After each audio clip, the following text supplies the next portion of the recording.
Mike is cursed to quit Guild Wars 2 forever. Was that the fire alarm chirp? That was Seth in chat. He made the noise. Hey, look, it's the Tree of Birds. How are you today? Hi, Bird Tree. Let's see. So let's get this going. Other locations, Arborstone. Okay. I should be live again. Hopefully we don't have any more crashes between now and the end of the stream, but I need to figure out what's going on. Let's see. Alright. 2 viewers on YouTube. Okay, people are starting to find it. They're starting to find it. Oh, man. This sucks. It's bad for business. Alright. Hang on. Blah, blah, blah, blah. Let's see. Event viewer. Windows logs before this scrolls too far off. Let me see if I can find the log for this. Blue screen? No, the computer's just restarting. So this happened yesterday? No, it happened this morning with 15 minutes remaining in the morning stream. So I just ended early because my computer restarted. I was like, I just put a message in chat. I was like, my computer just restarted again. I'm going to try to troubleshoot this. And I spent like a couple hours today troubleshooting it. And I found a video on the exact same issue that Linus did a few years ago. Linus Tech Tips. And it was like a BIOS setting. And I changed that BIOS setting today in the hopes that that would fix it. It did not. So, hang on. I'm taking a screenshot of the crash error, and I'm putting it in our tech support channel right now. Let's see. Okay, so it's in our Tech Talk channel right now. So hopefully we make it to the end of the stream. But sadly, the fix I did today did not help, which is really stressful. Chat happened to be an IT expert. I mean, what did chat say that was helpful? Let's see. Okay. Waiting on Gumby to get back. Waiting on Gumby to get back. Muck crashed? Yeah. Yeah, we crashed. I'm gonna figure something else out to do here. Report, let's see. Fatal hardware error has occurred. Reported by component processor core. Machine check exception. Cache hierarchy error. Processor API CID 2. You try turning it off and on again? Yeah, well, it's turning itself on and off every day. I don't even have to. We almost had it without you, Muck, but needed your healing. Oh, thanks. Gumby's offline. Okay. Alright. I'll drop that person. Do we still have quickness and alacrity for group 3? I don't remember who is doing it.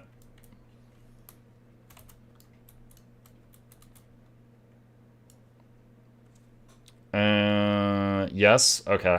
Alright, someone else just joined. Alright, cool. Awesome. Let me see if I can... Oh, hang on a sec. Someone just linked me a thing. I recently upgraded my GPU, and ever since my PC's been crashing with cache hierarchy error in the event viewer. Crashes out at random times whether I'm playing video games or simply browsing. I've tried turning off C states. That's literally what I did today. And setting power supply to typical, but nothing has resolved the issue. All my drivers are updated, BIOS is up to date, blah, blah, blah, blah, blah. As ridiculous as it sounds, I fixed the issue by switching the RAM slots, but I don't understand why I did that. So, what, open my computer, just pull out the RAM sticks and swap them? Okay. Alright. Well, I got one weird thing to try, I guess.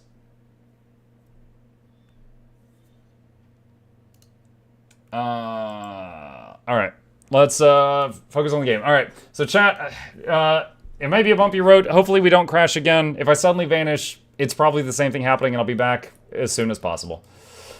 Alright, do ready check.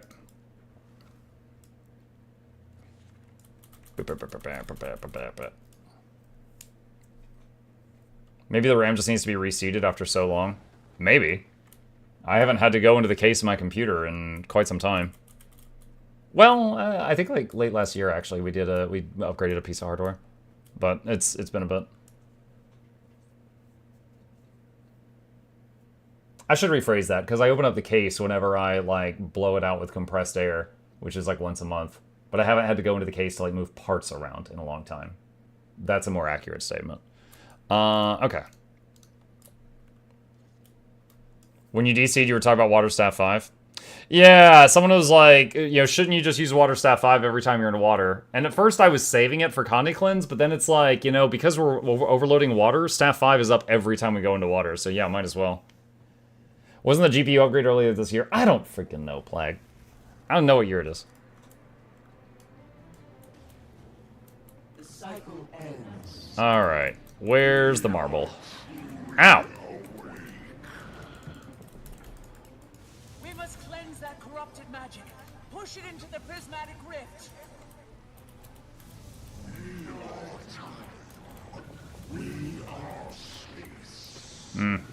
Staff is really slow for this.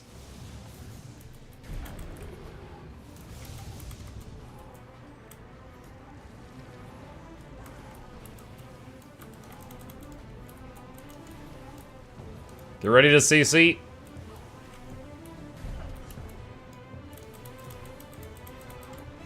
Oh gosh, they're pushing it sideways. They're pushing it sideways! Why? Better to be going slowly in the correct direction than this. I said get ready to CC. I didn't say go. Oh my god, good luck. There, it's been purified. Break it to send it back. The dragon void is exposed. Aren't you tired? Join. I will set you free.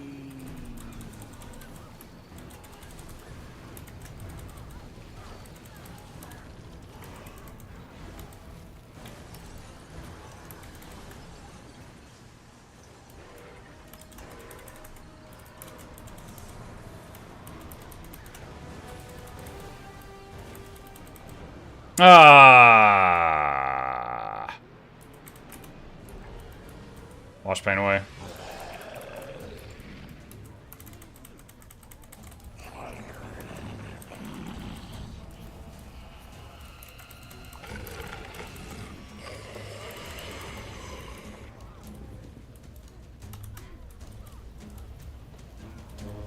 Oh boy, we gotta go.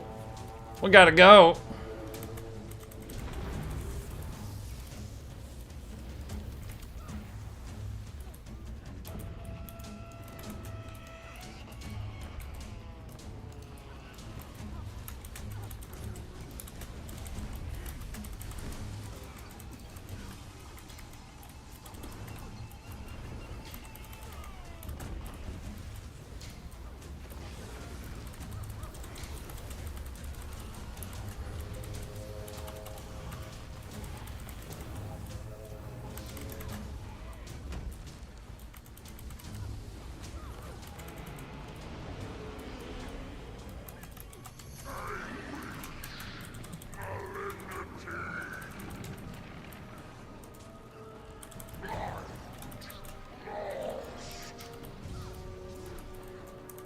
I'll do stability here in case one of these things boops somebody.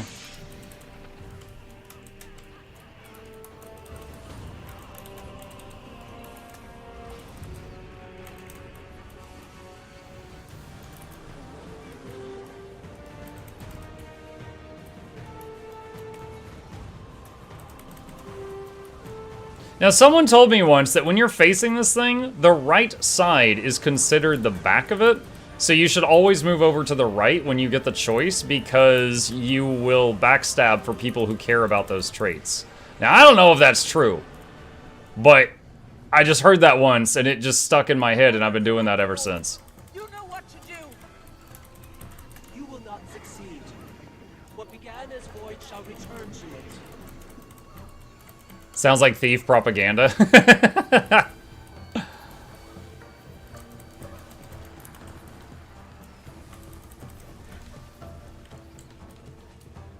If anyone wants to help push this, I got no problem with that as long as you know what you're doing.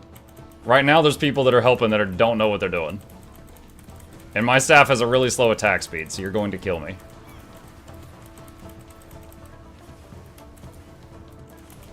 Get out of the Mountain Dew, Vanny! He's fine. Alright, CC.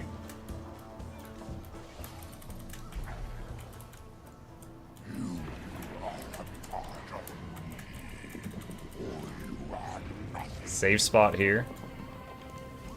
But then we all get the circles though, right?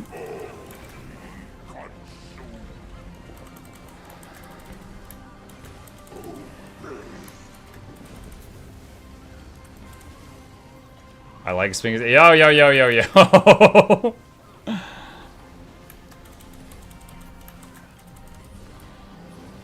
gosh.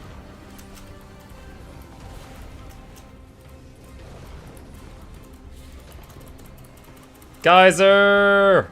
Hey, Geyser's fun. Do I need to... No, someone else has that covered. Okay.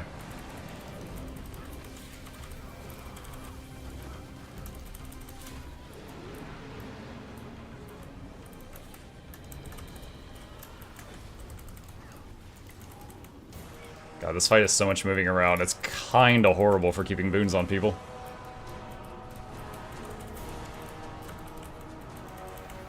Oh gosh, wait, where are the downstates? I got you! Boom! Earth AoE res! Yeah! Honestly, someone else did a really clutch manual res before I got to that, so I just helped get one person.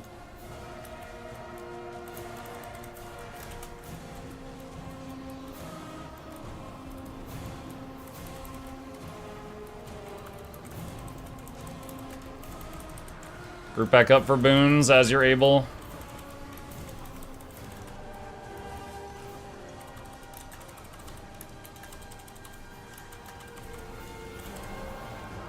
I do love the radius of Healing Rain. Healing Rain is one of those support buttons that makes my brain make the happy juice. It's just like, I'm gonna make everything in this big, wide area gooder. Once more, it's working.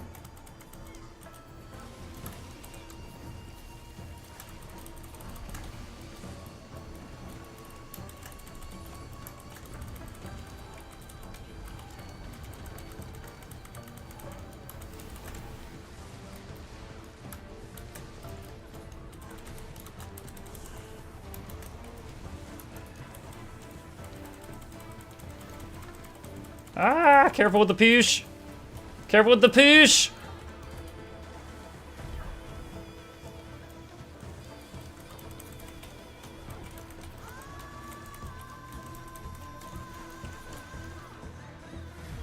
CC.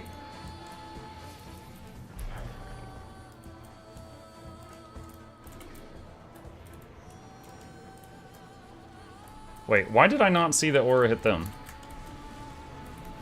Maybe just the graphics didn't display it? I should have seen it.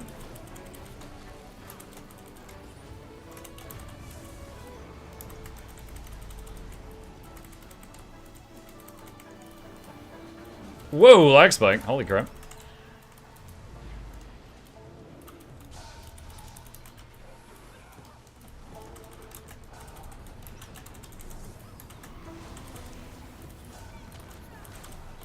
That magnet buildup is devastating. Don't let it escape the tower. Oh boy, here we go.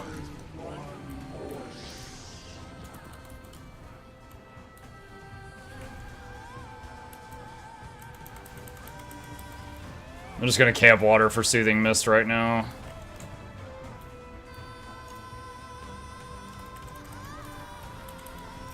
Oh, this is the part where we put our backs to the wall and we just clinch!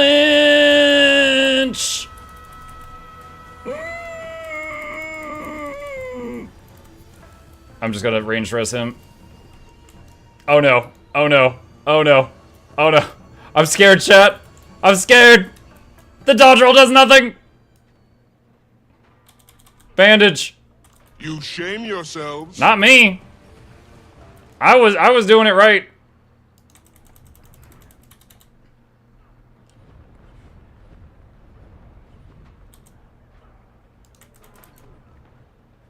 The bonk.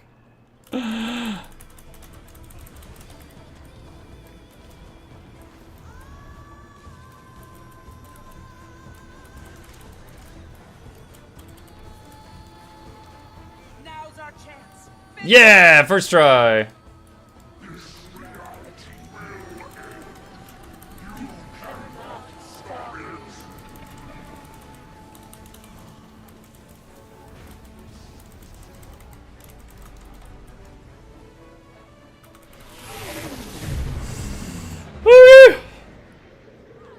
Would have been a great rebound moment. Yeah, it's too bad everybody told me rebound was terrible. I still haven't used the elemental a single time. God dang it.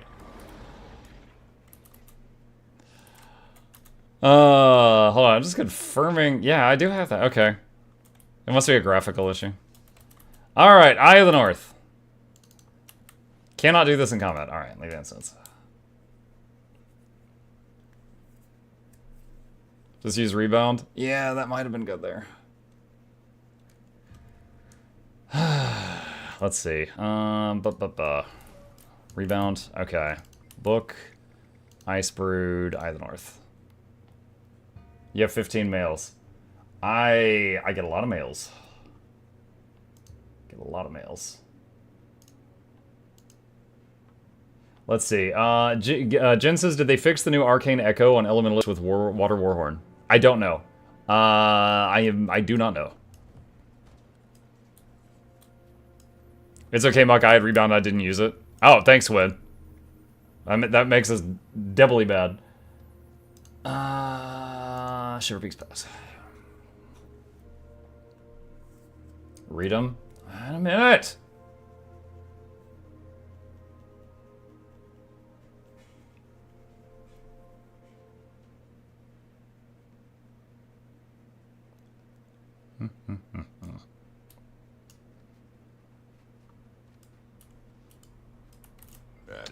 Boop. Okay. How does one get started doing this? That right there is a link to a series of videos, and each video is just a couple minutes long and explains each boss. Makes it real simple. Let's see, Citra told me to do so. Okay. Your other nickel, sir, also has the wrong president on it. Thank you. Enclosed is your yield. Okay. Happy birthday. Yeah, my elementalist just had a birthday 1 hour ago. He's 4. I'll be right there. Yay! You stay That's put. crazy timing. Be careful up there. Conditions have gotten worse since Bangar left. You'll have to find another way up. So many birthday gifts.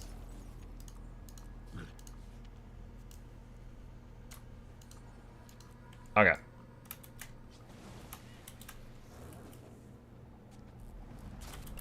Alright, I gave those guys stability. Hopefully the boulder will pass over them. Yes, it did. You're welcome. No stab. I gave you stab when I caught up. I was getting yelled at to check my mail. This storm isn't normal. Blocking us from following Vanguard? Makes you wonder if it's intentional, and who's pulling the strings. Watch yourself out there, Commander.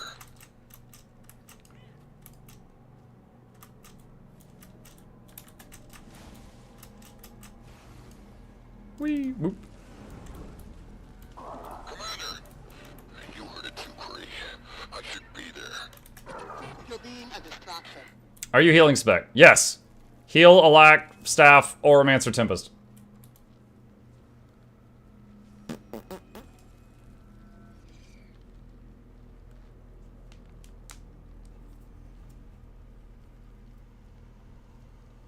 Muck made my daughter really happy today when I finished the Dreamer. Oh gosh. Where is Lenset? Did we lose somebody? Did we lose someone before the most important strike of all?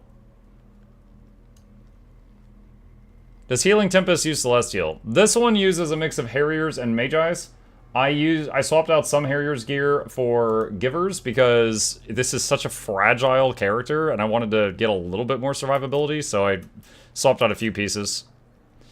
Twitch and YouTube chat, anyone want to join us? Didn't Gabe's pet start the fight one time you had to restart again? Yes, Gabe killed everybody on this boss. That is true. Alright, we can absolutely 9-man this, but I'm putting the link to the squad join if anybody wants to join. We're going to be doing all the Icebreed Saga strikes. Yay, someone joined. Alright, I'll just wait for a moment then.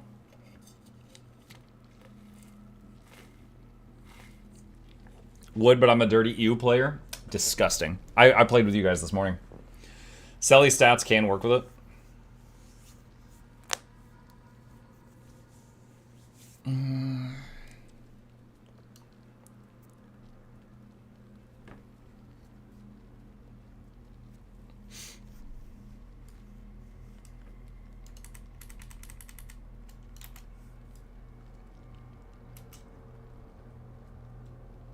Is squad chat as ignored as YouTube chat? No, I see you guys. Alright, just making sure everybody's here.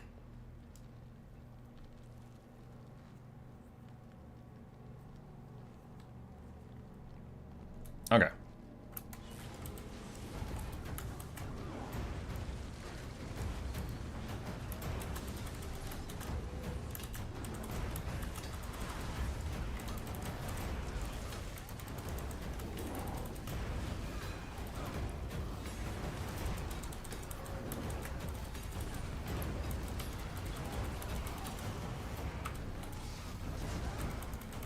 See, you got your stab. Calm down.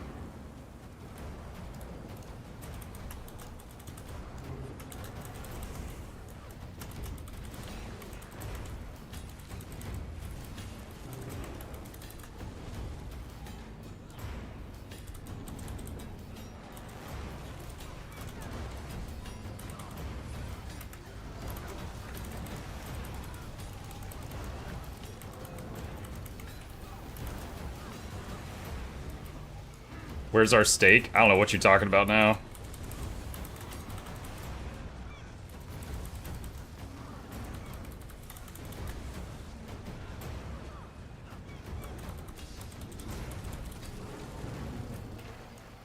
Alright. Nice, nice, nice. Sounds like that worked out okay. I'm gonna be honest, right now, as far as like how I'm playing this doesn't feel any different from the last time I played Tempest. Like, yeah, auras, woo. Like, it honestly feels like the same results. I have like an A, B, C, D, A, B, C, D, A, B, C, D rotation. I'm just following that rotation. Everyone around me is doing whatever they're doing. And this time the people have circles on them, and last time they didn't have circles on them. It feels exactly the same to a non-Tempest main.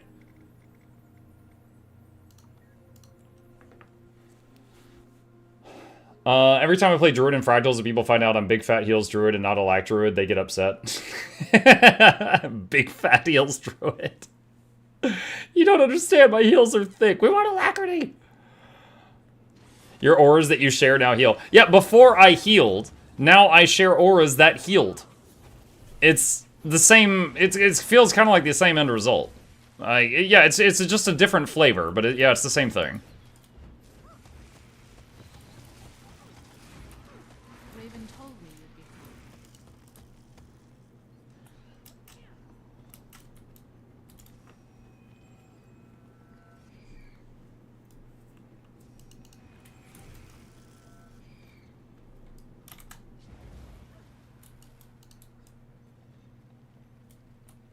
What are they doing? Okay. All will be preserved, dreamer.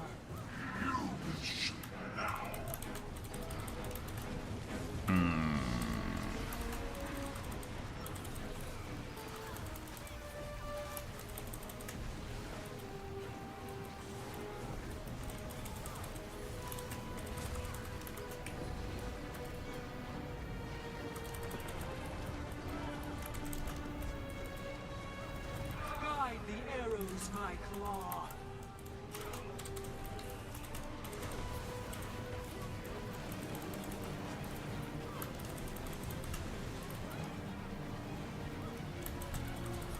Oh, I just made a mistake in my rotation. My voice. We dream together.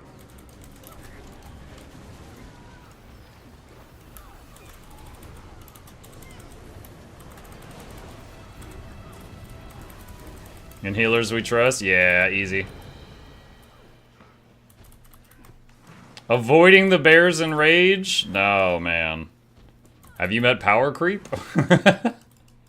That was a long time ago.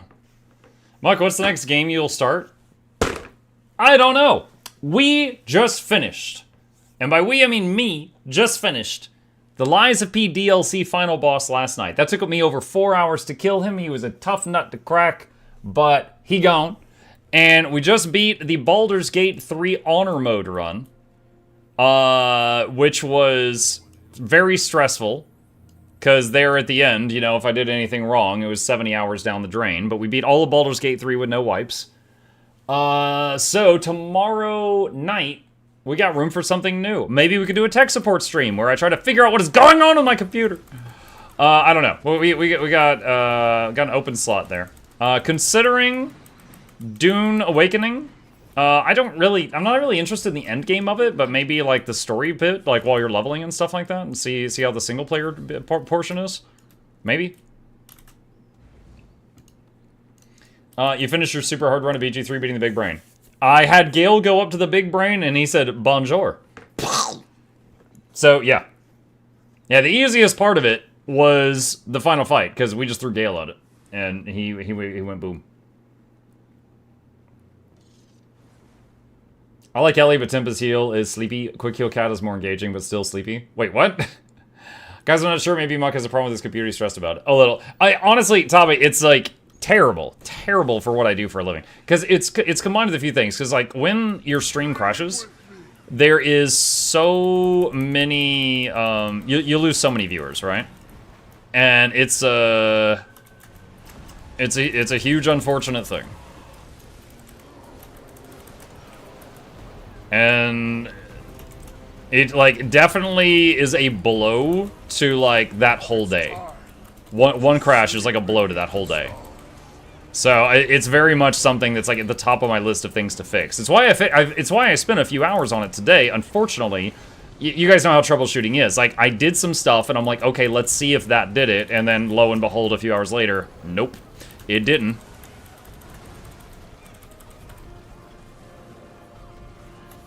Time to get a new PC. I don't know that I need a new PC, but I need to figure out what's going on with this one.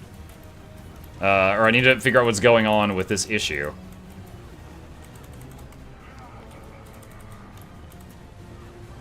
Is it just restarts? Yeah, it's like I'm doing something and it just restarts. Like just spontaneously. So it's like screens go black and then it starts booting up. When's the last time you cleaned it? A little less than a month ago, maybe? I mean, I certainly could do that, but I would be shocked if it's built up that much dust to cause a problem that soon.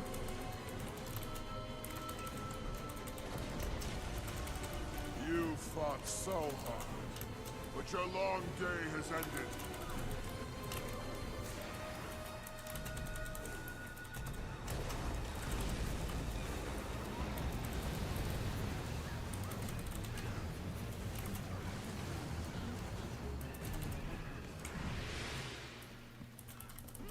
Last time did you system reinstall? We did a system reinstall when I got new parts, which is less than a year ago. But that's not really something I do regularly. I don't think that's... It just started recently. I don't think that's it. Possibly CPU thermal paste. One of the first things we checked was the temperatures. And the temperatures were all fine. So I don't think it's temperatures, and now I know it's not the, what was it called? The C something? Hang on, what was the last thing we did? 1 second. I'm scrolling. C state control disabled. That was the thing I tried today, that some people with the exact same issue in their event viewer. That was the fix for them. Unfortunately, it didn't work for me.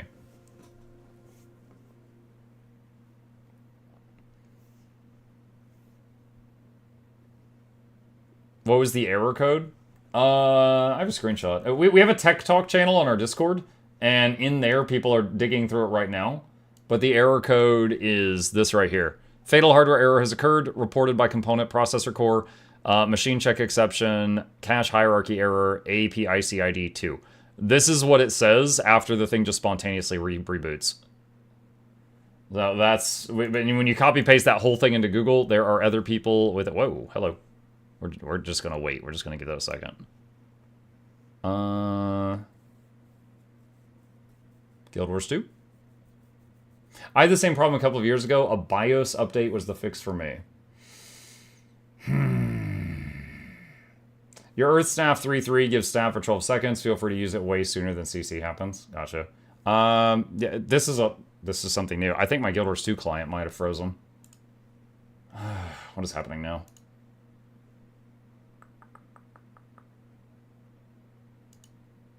Mass Effect Legendary Mode is currently the most voted game to play. Yeah, God, I played ME1, and there's so many games where I'm like, yeah, I'm willing to try it. I played ME1, and it was fine. I wasn't that into it. So it's like one of those games that's pretty far down the list for me mentally. Okay, let me see. I am going to end task on Guild Wars 2 and boot it back up to my group. I'm sorry. I'll be there in just a minute, hopefully. I'm just going to restart the program. It wasn't getting past the Whisper of Jormak loading screen.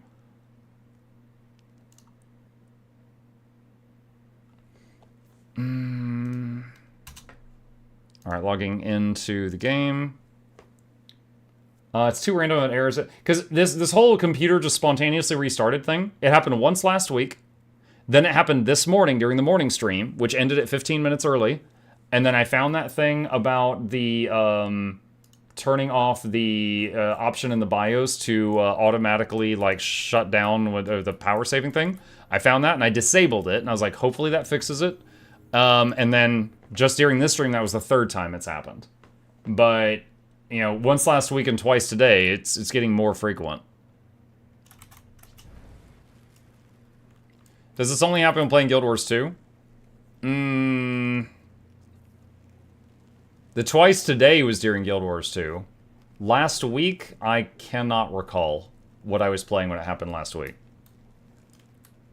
I don't know. I'm not sure if any of y'all were here the day that happened last week. I don't remember which... Because I play a lot of games. I don't remember which game I was on last week when it happened. All hail the tech spirits. Yeah. We must find the hymns of restoration and get the incense. It was Guild Wars 2 when you were talking about fractals. So fractals... So it's only Guild Wars 2. Okay, definitely got to swap games then. Wonder if a mod is causing issues with the RAM. I don't know. I do have an old version of ArcDPS. I haven't been updating it because it's been working.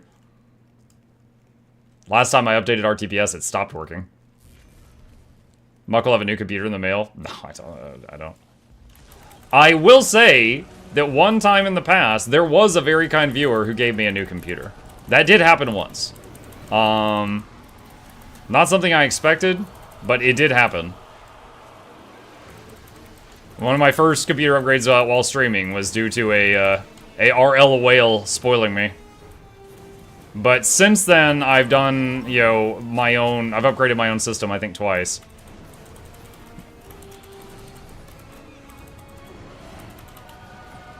Was his viewer's name Falcon? No, it was Khmergod. Khmergod was his username.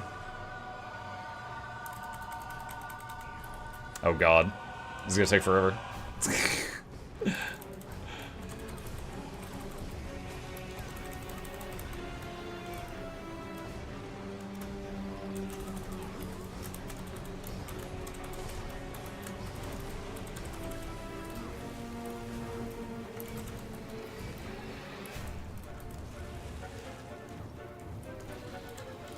I'm rezzing the far person. Actually, I think it got wasted there. Spirit of Nature. Oh, gotcha. Well, I used mine as well.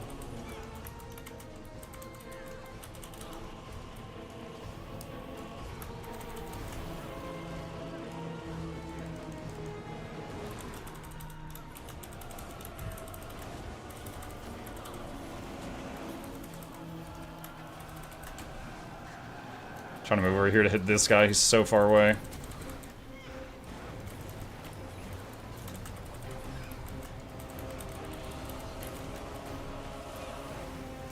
Can you just watch the pain away on that person because they're so low? I do not have battle res because I used it earlier.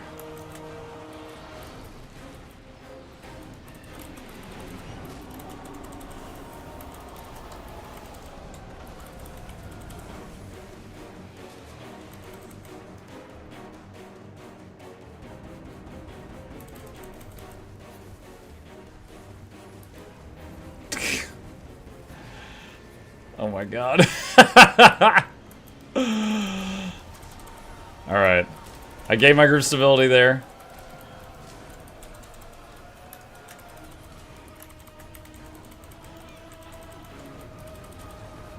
Do you have any overclocks going on? No, I don't know that I'm overclocking anything right now. Geyser... Geyser's fun. Geyser is happy juice.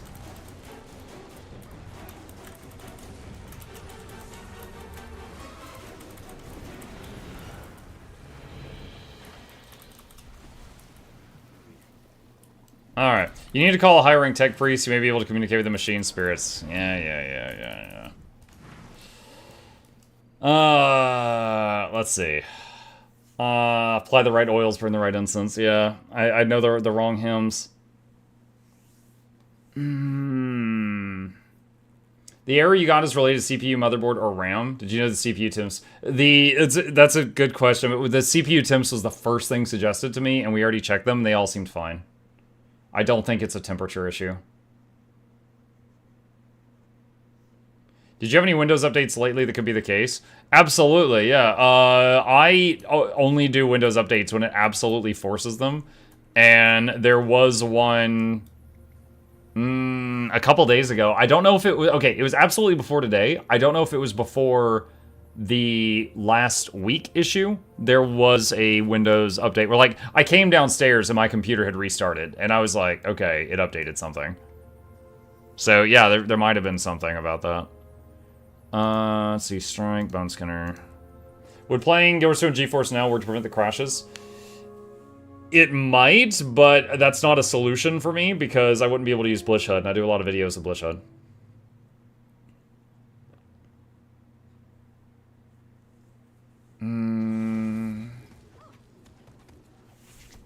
Let's see. I wonder if it's a Guild Wars 2. After the major update a week ago, the game has been unstable for many. My antivirus even flagged Guild Wars 2 and wouldn't let me retrieve it, so I had to do a full reinstall. I mean, I could absolutely reinstall Guild Wars 2 if that might help.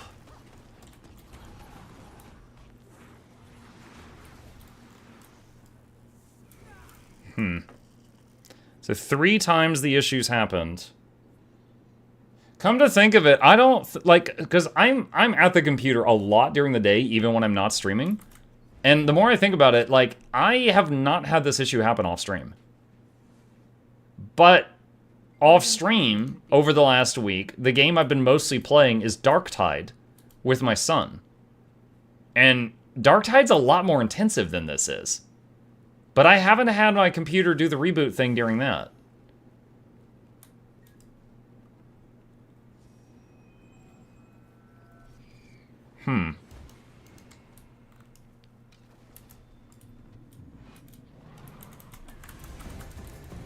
Alright, let's focus up here. Do this, and then swap air, and then do this. And do that. And then we overload water. And then he's going to need an interrupt in a moment. Nice.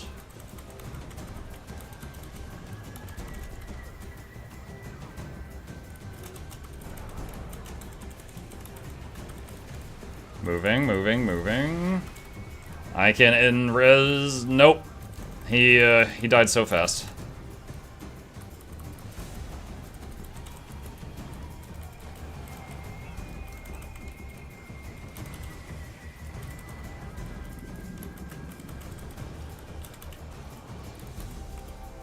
I did rebound. I don't trust any of you. I'm rebounding when he jumps.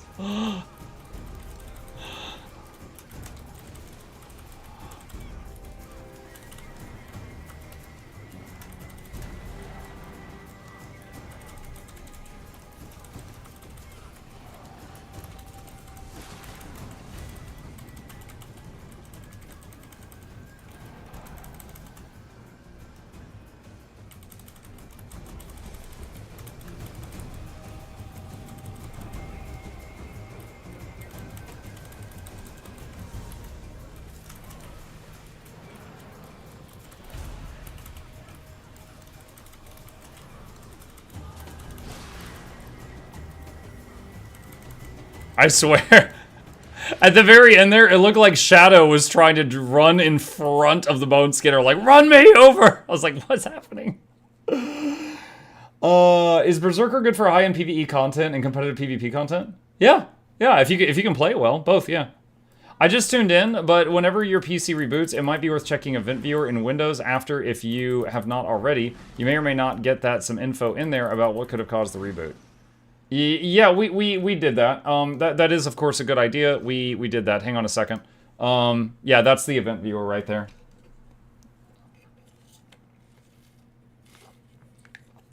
Oh, also, Muck, I'm a girl. Okay, look, I didn't check, all right? I saw a blur, a silhouette, a shadow of a person running in front of a moving semi-truck with horns and going, "Take me now! Get down, Mr. President!" All right? I wasn't going to be like, "Oh, hey, hold on, truck. I need to check the gender." All right? I apologize. I hope you are not offended. I was in full-blown panic mode. Thank you for the groups. All right. Ellie, let's see, hold on. Muck, what do you think is harder to play, Ellie or Revenant? Revenant. Hands down. It's not even close. The reason for that is... Okay, I want to phrase this very carefully, because there are builds of Revenant that are stupidly easy to play.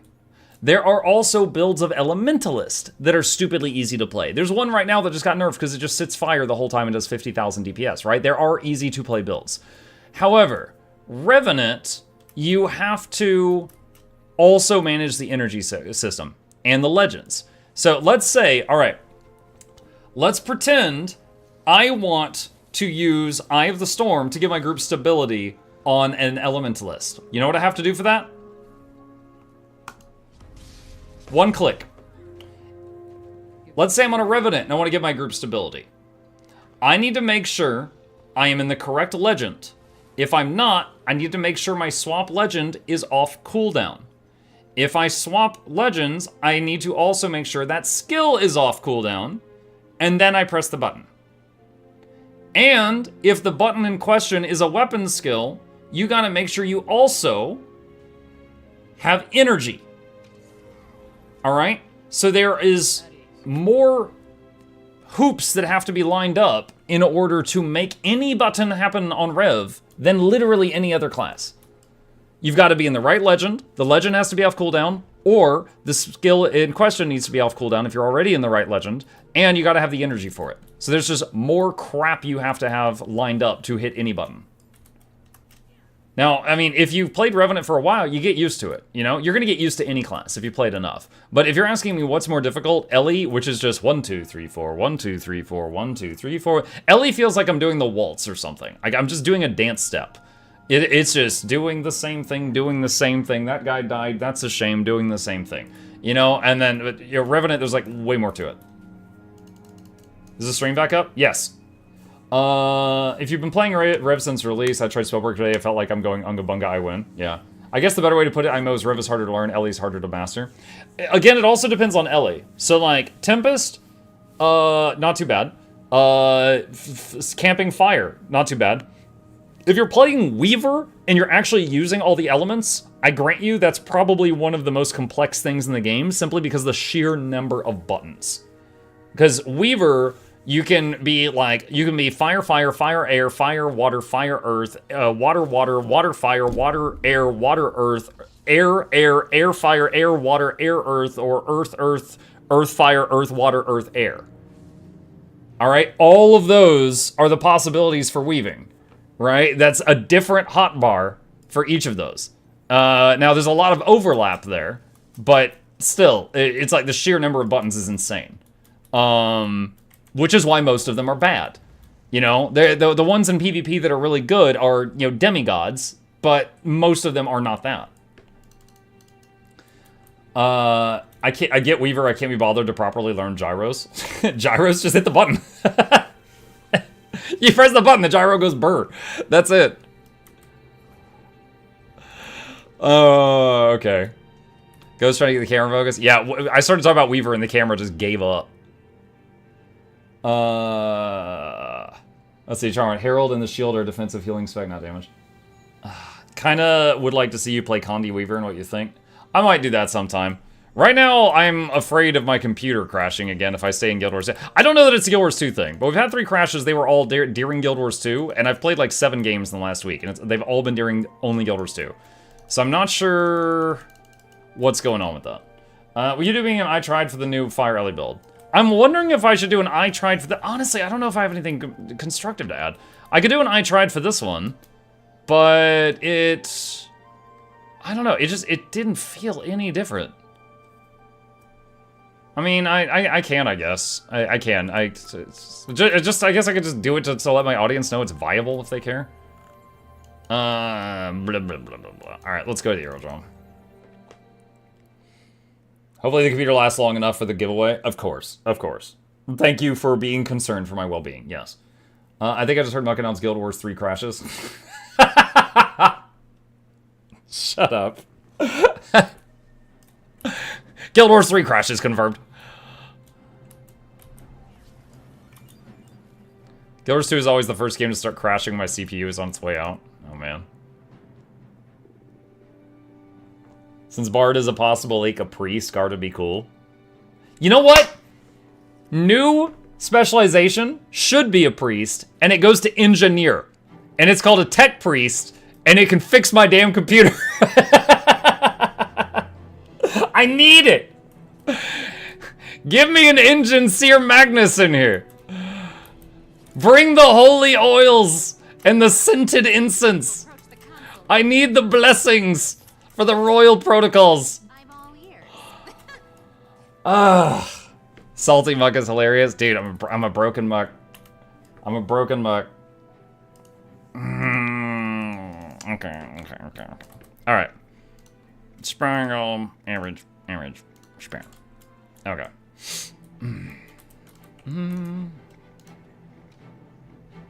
Add boons. Wait, no, not offensive. Utility, quickness. Okay. Alright. Okay. Alright. I'm gonna try to do a quick I tried video here, you guys. And... yeah, say hi to future YouTube. Here we go. Alright, hello Guild Wars 2 gamers, Mukluk here, and today for a new episode of I try out the Heal, Alacrity, Staff, Oromancy, Tempest. Yeah, don't say that 10 times fast. Okay, so what is this about? Recently, Oromancy became much more viable due to a recent patch. And you can use Oromancy as a viable way of still giving Alacrity to your team. Elemental Bastion now reads Heal allies that you grant an aura to. Grant Frost Aura to nearby allies when struck while below the health threshold. And there is also Alacrity is there in the tooltip. So if you do something, so like for example, Feel the Burn here, also gives Fire Aura. If I just run over here and do it, boons! Oh my god, so many boons, right? And you notice that Alacrity is there. So you can use what was... for me, it was previously only known as a PvP build, running around and doing auras and stuff like that onto your teammates. You can use that now as a PvE healing and buffing method, which also gives the coveted Alacrity boon at the same time. Which, if I'm going to be honest, it's a different flavor of Tempest PvE support. Tempest was already a fantastic PvE support in, the trained hands, and now this is just a different way of doing it. So, what was my source of information? I did my very best to learn from the Heal Alac Tempest staff guide that is on Snowcrows. I believe at the time of recording this video, it was the only guide that I saw on the common websites for Guild Wars 2 that was related to staff heal alacrity. There is also Dagger Warhorn Heal Alacrity build. Be honest, I chose the staff just because of personal preference. I enjoy the staff skills, and that's why I picked it.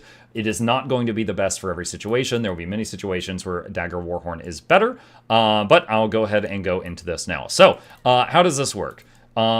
Using, the training I got from them, the rotation is basically, we start fire, and we do a fire overload, and then we immediately go into Earth and use Eruption, which is a blast finisher. And then we go Air, and then give Swiftness with 4. Go into Water, use 2, which is another finisher. And then we're just waiting. We could do a Healing Rain while we wait, and then do Overload Water. And then 2-4 is another Aura thing. Go Earth, do a 2. That's another finisher. Go back to Fire, do 2, and we start over. Okay? So, to do that slower, Overload Fire is a lot of might, okay? Going to Earth for just a second throws some boons on the team, and doing the 2, the Fire Overload would still be there if you do this quickly. That does a blast finisher on the fire that's still there, and that gives more might. We go into air for just a quick second, which gives some boons to the team, and we just tap 4, and then boom, that's swiftness.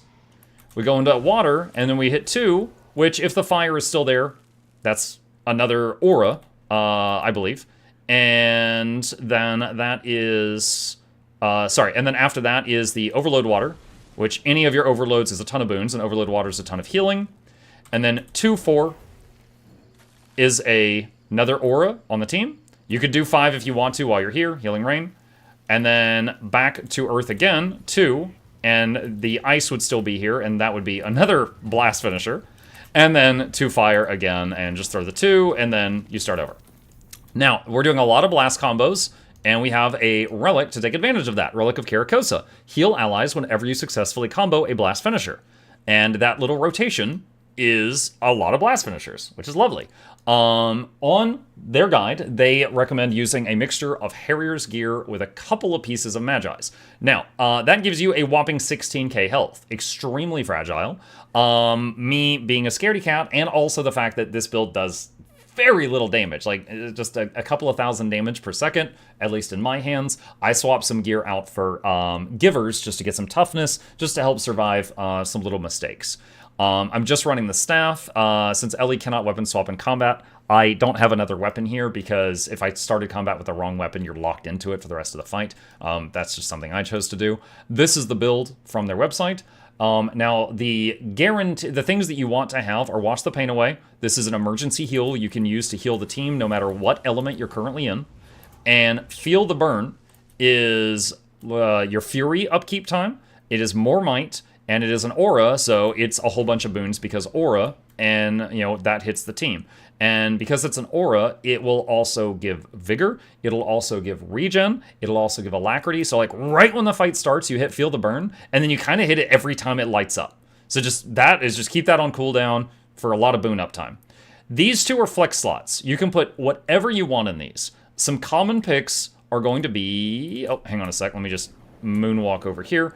Style points for that one. All right, respawn golem, that makes me leave combat. So, some common picks would be Aftershock, which is Aegis to your group, if you are on a fight where you need that. And I have the Storm, which I have on the bar right now, which is Stability to your group. Also, it's worth noting that Earth, if you double tap the 3 key, it gives Stability to your party.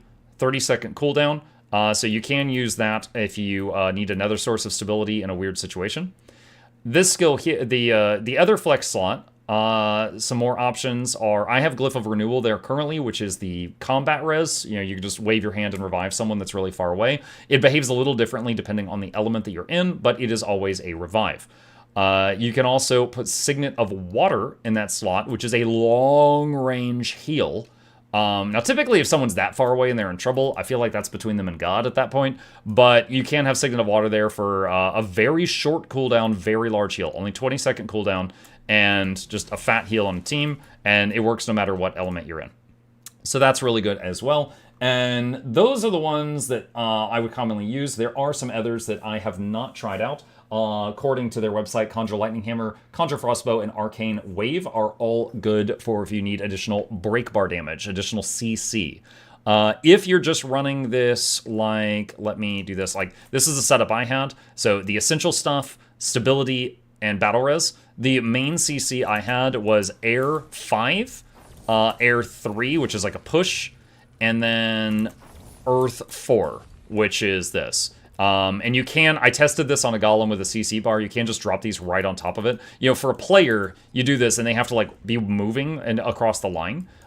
Same thing with the lightning cage, they have to be like moving across it. But if you drop it on mobs with a CC bar, you can just plop it right on their head and it will work. They don't have to like move across it. So, that's good. And then, like I said, as an enjoyer of staff skills, I really like how when you're in water, Healing Rain is kind of like Druid Healing Spring, but you can throw it, and it's also a much larger area. So it's healing and cleansing in just a massive area, regen as well. And then Geyser is healing and reviving. And then you also get to run the trait. Where is it? Arcane Resurrection. Your Geyser is, when you start rezzing someone, it summons a Geyser that helps revive them. But then also this Geyser helps revive. So you could just run up to someone and do a Water 3 and then start reviving. 2 Geysers burst up and they're just like, oh, and they love it so much they just get right back up. They like beach parties. And that's pretty much it. Oh, I didn't talk about the elite skill. They recommend the elemental. I'm going to be honest, I wasn't great at it. The elemental, it cannot be kept at 100% of the time. You would summon the water elemental, and if you summon the water elemental, which I'll go ahead and do a demonstration of, the button flips over and becomes a very fat heal with a slight delay, but you click it, there's a little delay, little, 1 week shipping, and then fat heal and condition cleanse in an area. And then you can just use that every time it lights up. However, after the elemental times out, it then starts its cooldown. So once it dies, it's 40 seconds before you can go water and summon it again. So 1, make sure you're in water before you summon it. 2, you gotta summon it when you need it and not just keep it out the whole time, or else it might wear off and die and then can be unsummonable when you do need it. I, on my first time playing this build, had a hard time of gauging those moments. So after getting through multiple fights and never summoning it at the right moment, I swapped to Rebound, which Rebound is just a buff you put on your team, and it's like the next time they're going to die, they don't, as long as it's within 5 seconds. It's a block death for 5 seconds, so it's really nice at Pugs. Like, I used it once, I think, on Bone Skinner. It leaped into the air, and I'm like, I don't trust this team. And I hit Rebound, and it's a kind of thing you just dodge roll. But I was like, I don't trust this Pug. And I just hit Rebound, and, my whole group was fine. Maybe they would have been fine without it. We'll never know. But, it's the kind of thing where I was just like, I'm just going to make sure everybody survives this, which is really nice. So, it's nice. It's niche. You have to know when to use it. Whereas, like, Druid Glyph of the Stars, you could be playing a little worse, and then you're like, oh gosh, I made a mistake, people are down, and then Glyph of the Stars just fixes the whole situation. This is a preventative measure. You use it beforehand. You don't want to use it late, because then it doesn't do anything. It just goes on cooldown and it's wasted. So that was basically it. A pretty simple rotation. I demonstrated the whole thing pretty quickly. Even on their thing here, like, where is it? Rotation. Like, this is it. Like, it's my giant head. This is the whole rotation here. And there's just that repeating unless something weird happens. So it was very quick for even me, someone who is absolutely not an Ellie main, to learn. I wouldn't say that this is like a low intensity guide or anything like that. It was also interesting talking to so many Elementalist mains in chat. People are like, you overload water? I just go between... this build goes between overloading fire, overloading water, and doing things in between. And there are others I talk to that are like, oh, I overload fire and earth, and that way I save overload water for emergencies, and I do other things in between. So there's absolutely many ways to play it. There's not only one correct way. And I also mentioned that I was playing Staff, because I'm fond of Healing Rain and Geyser and stuff like that, and there are other people that play Dagger Warhorn. So there's other ways to do it as well. Does this build have a stun break? Eye of the Storm, which I was running for stability, is a stun break. You could absolutely run it this. Again, there's 2 flex slots in this build, and you could put whatever there, so if you felt like you needed a stun break, you could run one. Eye of the Storm gives your group stability, though, so that was, my favorite. I think that's it. What are my final thoughts on this? Absolutely viable. Very easy to keep the boons up. So, like, here, just real quick here, and again, I'm new to this. It's like, I run in here, I do this, we do that, and then we go Earth, 2, Air, 4, Fire, this thing, and then we do that, and then in a few moments we do this guy here. I think I might have actually ended the Fire overload early because Alacrity wore off, so I made a slight mistake there. And then do Fire and do this again, and do that again to get the Fury back up, and then Fire overload again. Boop, and then there's that, and there we go, just all those boons. Okay, so I made a little mistake during the demonstration there, but talking and doing it at the same time is a little rough for me right now. There's no muscle memory for this yet. But yeah, it is not difficult to keep all the boons up. And it's, again, I've said this on previous Ellie videos, you're kind of just doing a dance step. It's like you've got this sequence and you're just like going 1, 2, 3, 1, 2, 3, 1, 2, 3, 1, 2, 3. And then, something unexpected happens and you're just like, watch the pain away. 1, 2, 3, 1, 2, 3, 1, 2, 3, 1, 2, 3, renewal, you know, battle res, you know, and so it's like you've got a few buttons that you save them for when you need them, and then you've got other buttons that you're just doing a dance step with, and then, you know, you make little tweaks as you need to. So for some people, if you like, you know, having that type of gameplay, this would be perfect for. Absolutely viable. As a non-Tempest main, revisiting Tempest for the first time in months, this doesn't feel that different from the old one. It does not feel that different from the old one.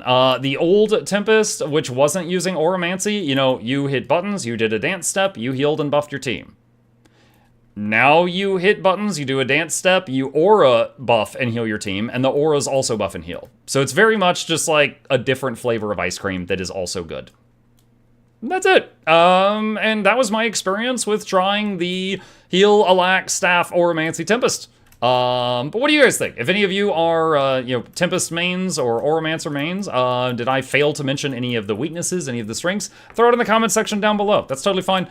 Call me out on it, and I'll fight you there. There we go. Episode complete. Easy. All right. Thanks, YouTube. Yes. I'm so glad my computer didn't restart before we finish that. Let's see. Is there a party-wide stun break? You're asking if there is a button that is a party-wide stun break. So like the Rangers protect me? I don't know. Elementalist, is there a button that is a party-wide stun break in your arsenal? I don't know by memory. Eye of the Storm? I'm not sure. It does say breaking stun for nearby allies. So yeah, I guess it is. I guess the one I already had on my bar is a party-wide stun break. So that, yeah, that is an all-purpose one. Party-wide stun break, party-wide stability, party-wide super speed, party-wide swiftness.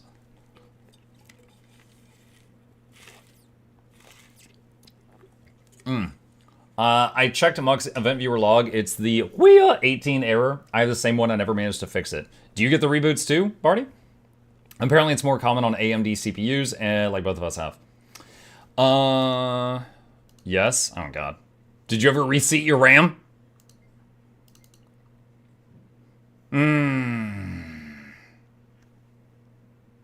Oh yes, the taste of chemicals and diabetes. What? 2 to 3 per month, it just restarts? Is it when you're playing Guild Wars 2? I'm telling you, you need to download more RAM. Charmon, I don't know if I have any ectos to give out today, but you're gonna go on the cannot win list. I'm telling you. The Coke? Oh yeah. I have 2 vices in my life. One is that I've streamed every single day for 7 years. The other is Coca-Cola. I am fully aware of it. I'm not saying it's healthy, but all of my my family line are like raging alcoholics. So I think I dodged a bullet in that I haven't tried that. So I'll just have my soda addiction. Mug, why do you prefer the staff?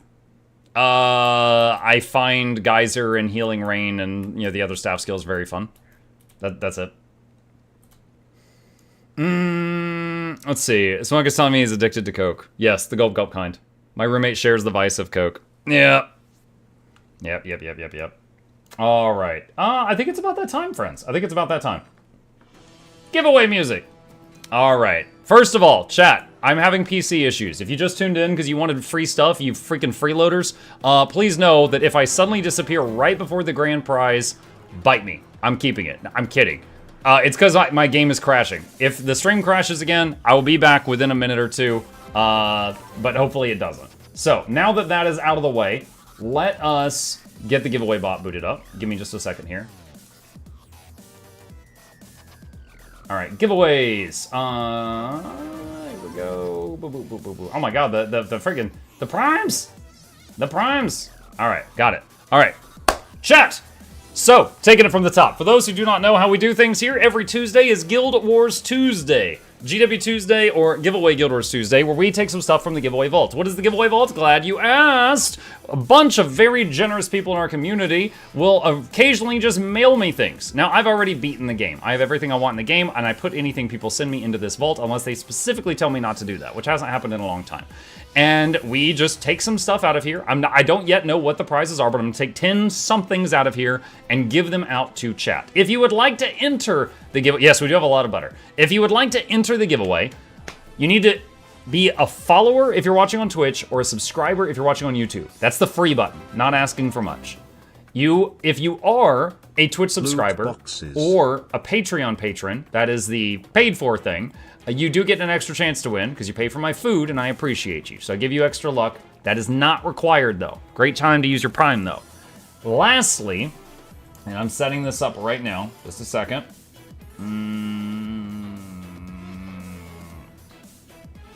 Okay. You need to enter your Guild... Oh, my notification up there is looking broken. You need to enter your Guild Wars 2 account name one time in the chat, and then you're in. If you don't know where to find that, you click on Contacts right here, and it is right there at the top left. Ooh, extra entries for a tiny fee? Don't mind Yes. if I do. Wait, what? Oh my god, he's pogging. What? Hold on. Frickin'... Hang on. Okay, alright. It's... So apparently some of his settings went back to factory default when the reboot happened. Okay, I think he's fixed now. I think I fixed it. So much stuff. You wanna know another weird thing that happened the other day? I have no idea if it's related to my current issues or not. Another weird thing that happened today is... or recently, maybe it was that Windows update last week, is every game I'm actively playing, when I next opened it, they were set to full screen mode. And I usually play on borderless full screen windowed mode, because I have a multiple monitor setup and I tab out between things constantly. Every full screen bull program changed to full screen for some reason. Because it was like I would go to Alt-Tab, and it would, like, take a minute, you know, and it would have to, like, shrink it down. I'm like, what is going on? And every program I use changed to that setting. And then it was like, a day later, I'd open Darktide. It was changed. A day later, I'd open Guild Wars 2. It was changed. I'm like, why? Why are all of these changed? Told you it could be window update thing. It was like 5 my game. Yeah, I don't know. I don't know. It was just odd because it was like days later I would open something and then I would find a yet another thing that had been changed. I'm like, when did this happen to everything? Let's see. All right. So while you guys are entering that, let's pick some things out. Let's see. How much time we got? We got 2 minutes 50 seconds. Okay. Let's get some goodies. NVIDIA loves to optimize your games and always does the full screen. Maybe that was it. I did allow NVIDIA to do an update recently. The Windows one was forced on me. I didn't give them permission for that.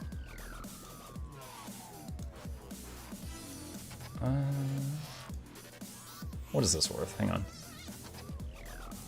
15 gold. God, I remember when this was in the hundreds. Oh, rage. You're still loved. If you manage to solve the Wii 18, tell me please. Who is that? Our Barty? Well, we got a whole team of top men working on it.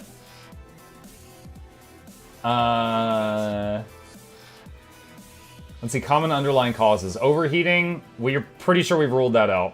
Faulty or degraded CPU cache. I mean, I can't rule that out yet. Power delivery issues, outdated BIOS or firmware or chipset drivers, system memory errors impacting CPU operation.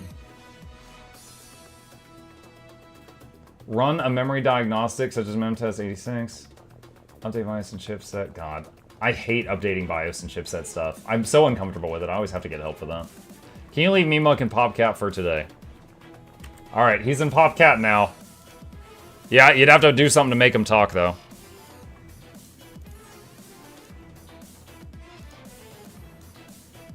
Oh my god, that's a lot. Let's do that. Okay. We've got an assorted selection of very expensive things here. I'll even throw some butter in there. What's happening? Oh!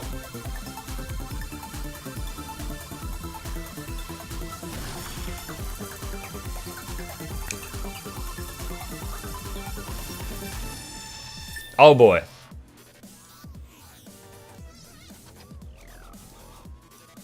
Okay. All right. We got a few. We got like half a grand of stuff here, I think. I know what that music is. What is it? That is Vampire Survivors when you open the best treasure chest in the game. Could it be your CPU if you're running a Ryzen 9 or higher? There have been some issues with Windows 10. If you do exclamation PC, you can see a list of all my hardware. Because I have terrible memory when it comes to hardware parts. So we made a button for it. Did you ever think to change the OS to Linux? I really don't have time to learn a new OS. I love my job, and I do broadcasts and stuff for like 55 hours a week. And then outside of that, I make videos. I really do not have time to learn a new operating system.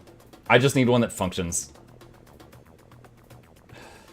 What kind of computer do you have? Yes. Oh, I know I got a Windows computer. But when people are like, oh, like, what's your, I don't know, like, what's your CPU? I can't remember that. So I have the command for it.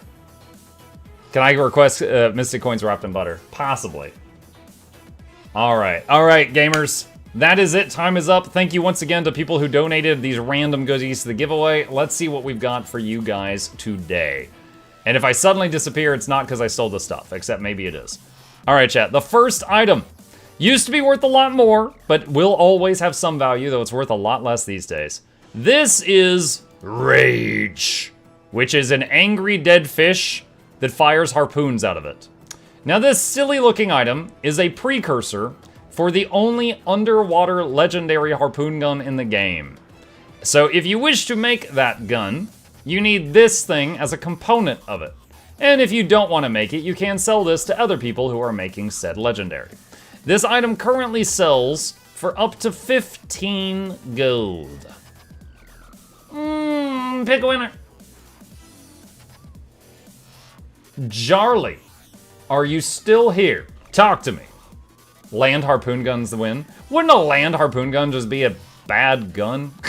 I feel like it'd be like shunk and then just like land on the ground. Like if you're more than 10 feet away, I don't know if it's gonna reach or not. Jarly 10, going twice. I used to work in it, I don't want to get involved because I don't want to win anything from it. Land harpoon is grappling hook.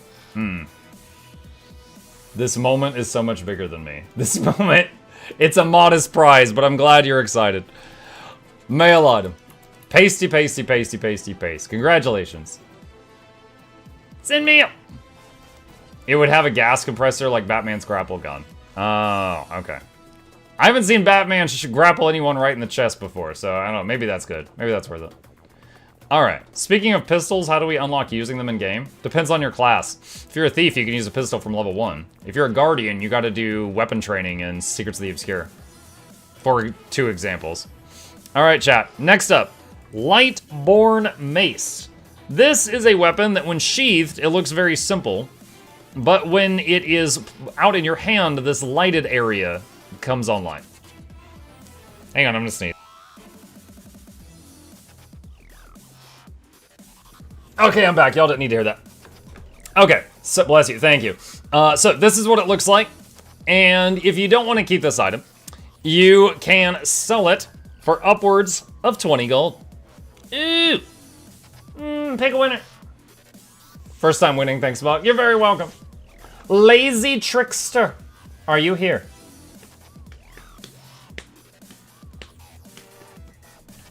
Lazy Trickster.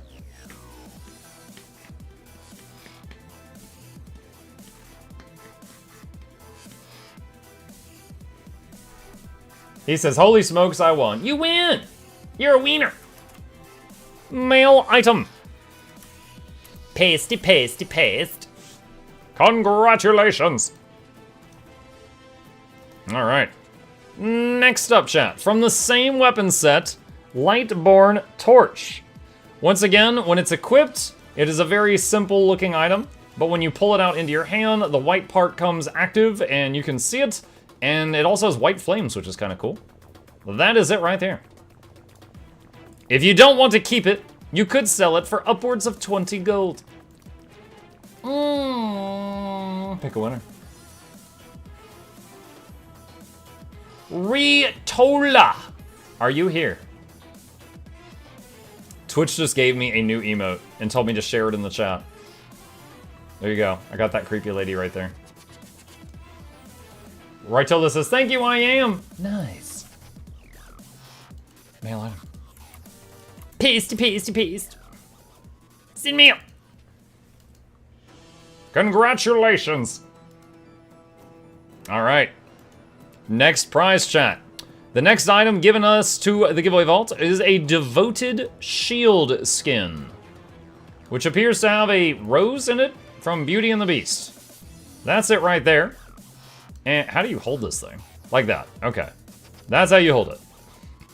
Also has some rose petals around it. If you do not own it, you can sell this item for upwards of 24 gold. Big winner. John 3589. Are you here? John 3589. Are you here? Accidentally sells. Oh man. You give out 20 legendaries. Nobody blinks an eye. You accidentally sell one precursor during a giveaway on the trading post, and you just hear about it for the rest of your life. John says, that's me. It's you. All right. Mail item. Pasty, pasty, pasty, pasty, paste. In mail. Totally not a bot name. Would you accuse John Helldiver of being a bot? All right. Next up. Phoenix Longbow Skin. You remind us at the start of every stream. You know what? Let's talk about that for a second. 2 days ago, my stream intro music started getting copyright claimed. At some point, Noxxi's got a huge backlog right now. I have got a lot of projects in her inbox. But at some point, when I have like nothing better for her to do, I gotta get her to remake the intro. Because right now, after each stream, my wife has to edit off the intro, like each day, like just hack it off. Because since yesterday, we've started getting one claim every stream. And when we made it, that was copyright-free music. I'm guessing someone else used that same copyright-free music and made something and then copyrighted that thing, and it just, friggin', it's so stupid. It's so dumb. For who? I don't remember. I don't want to check right now. But the point is that, like, even if I wanted to like fight it, I would have to fight it on every single stream, and I don't have time for that. Anyway, rant over. Okay, what do we got? Phoenix Longbow Skin. You know how, like, in the Avengers, when Hawkeye would run out of arrows, he would start beating the enemy with his bow? This is, like, a weapon you could do that with. Like, you could absolutely do that. This would cause concussions. And, if you don't want it, it would sell for upwards of 28 gold. Big winner. Time to make your own giveaway music? We did that as well once, Lock On. We did that too. And it got claimed like 6 months later. The music industry is like completely unfair. 4% pantomime. Are you here?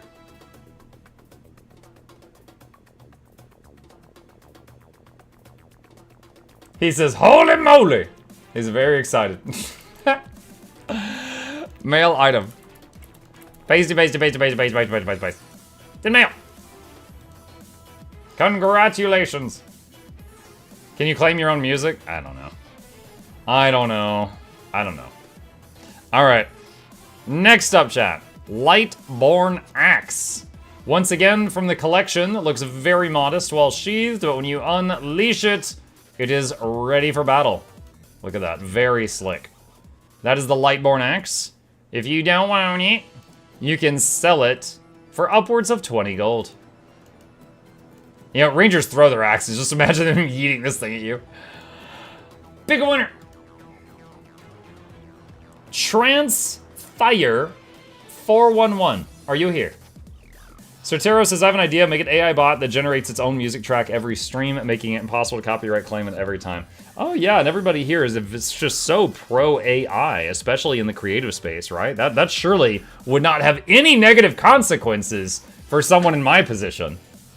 Yeah, that would be great.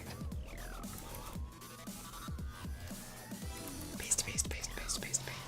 Send mail. Congrats.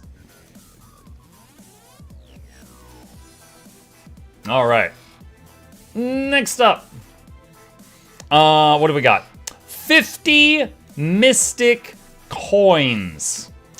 The lovely coveted gold doubloons. So, Mystic Coins, of course, used in legendary crafting and a million other recipes. You can just throw these in your material storage until the day that you need them, or you can sell them. And this little pile of 50 coins is worth almost 100 gold. Yowza!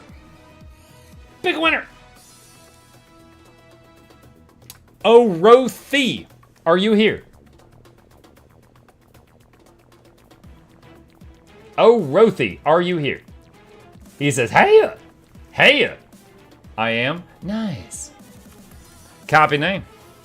Mail item. Pasty, pasty, pasty, paste.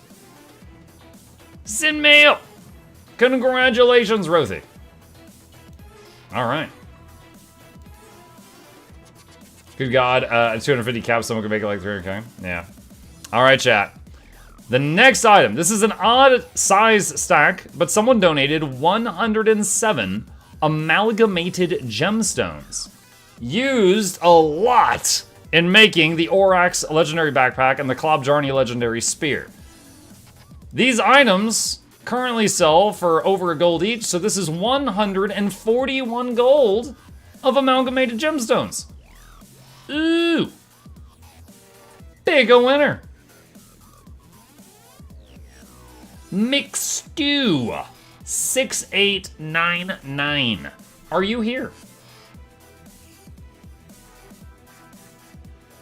McStew. AI music does not sound like crap. I think it would probably depend on the AI music, right? I mean, it's AI. I'm sure it could generate crap music and good music if given enough attempts. But I've done none research on that. Here, thank you. He's overcome with emotion, chat. Absolutely overwhelmed. Paste, paste, paste, paste, paste, paste. Send mail. All right, chat. Second prize to the end. 50 chunks of ancient ambergris. Whale vomit. This is one of the most expensive things you could ever fish up in the game, and this is 50 of them. This little stack of 50 is worth about 100 gold. You could save this in your mat storage for projects. They're used in End of Dragons legendaries, the Generation 3 weapons, or you could just sell them to someone else who wants them. Pick a winner. Or eat it, or yeah, if you're gross, yes. Necros Hota. Are you here? Are you here? Necros, are you here? Honest question, would like to know your thoughts. What are your thoughts on AI dominating the creative industry and could possibly lead to take over streaming and other jobs in the field? I would be absolutely happy to answer that question, and we're actually doing the monthly Q&A right after we finish this. So give me a couple of minutes to finish this, and then we'll do that. I mean, I don't think I've got a hot take or anything regarding that. It's pretty standard, I feel, but yeah, I'll answer it. Necro says, I'm here! I appreciate it. You're very welcome. Look at such good manners. Pasty, pasty, pasty, pasty, pasty. Send mail. That question sounds AI generated. Oh no. Clararius, are you real? Are you real? Name every traffic light. What's your favorite fire hydrant? Ah! Okay, chat. Last one. Last one. And as always, we do something before the final prize when I have your attention for 5 more seconds, especially the Europeans who are about to pass out. It is something that starts with shh, and it ends with ill, because it's sick. I'm going to shill now. Thank you guys so much for being here today. If you happen to be new to my channel, my name is Muck. I stream every evening and every weekday morning. I've been here every day for 7 years, because I'm a weirdo like that. I'll be back tomorrow. I might not be on Guild Wars 2, but I'll be here tomorrow, and you're always welcome to come converse and ask questions and all sorts of stuff like that in the chat. Hit the follow button if you're watching on Twitch. Subscribe if you're watching on YouTube. Let's make little Muck talk and shill. These are links to my 2 YouTube channels if you want to see all the videos I make. And lastly, a special thank you to the patrons. They keep me in business. I could not afford my editor without their help. And if you would like to be a supporter and make all those goofy interrupting noises during the stream, there is a link to that in the chat. You guys have a good one, and let's, I'm so used to, my memory is after I say, these are the patrons, I say, have a good night. I was about to end the stream. No, we've got another 2 hours. No, I'm fighting my muscle memory here. Okay. All right, shilling is complete. Get that out of here. Okay. Next, final, last prize. 100 whale vomits. You've seen 50 whale vomits. What about 100 whale vomits? This is 200 gold of whale vomits. And possibly more importantly, 10 gold worth of butter. So the grand prize is a mail of buttered whale vomit.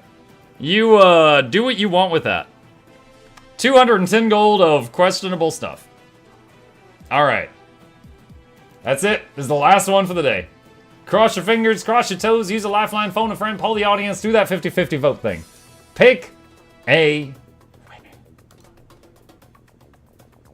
Imagine if I had a button that swapped to a scene that was just completely black and you guys thought I crashed again. And I'm just like, in the background. Dragon Chan X. Are you here? Clearly an anime fan. Is Dragon Chuan here? Everything has a place in the eternal alchemy. Dragon Shan going twice.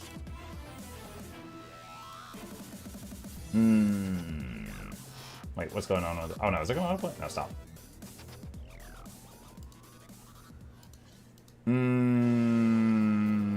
Have they responded yet?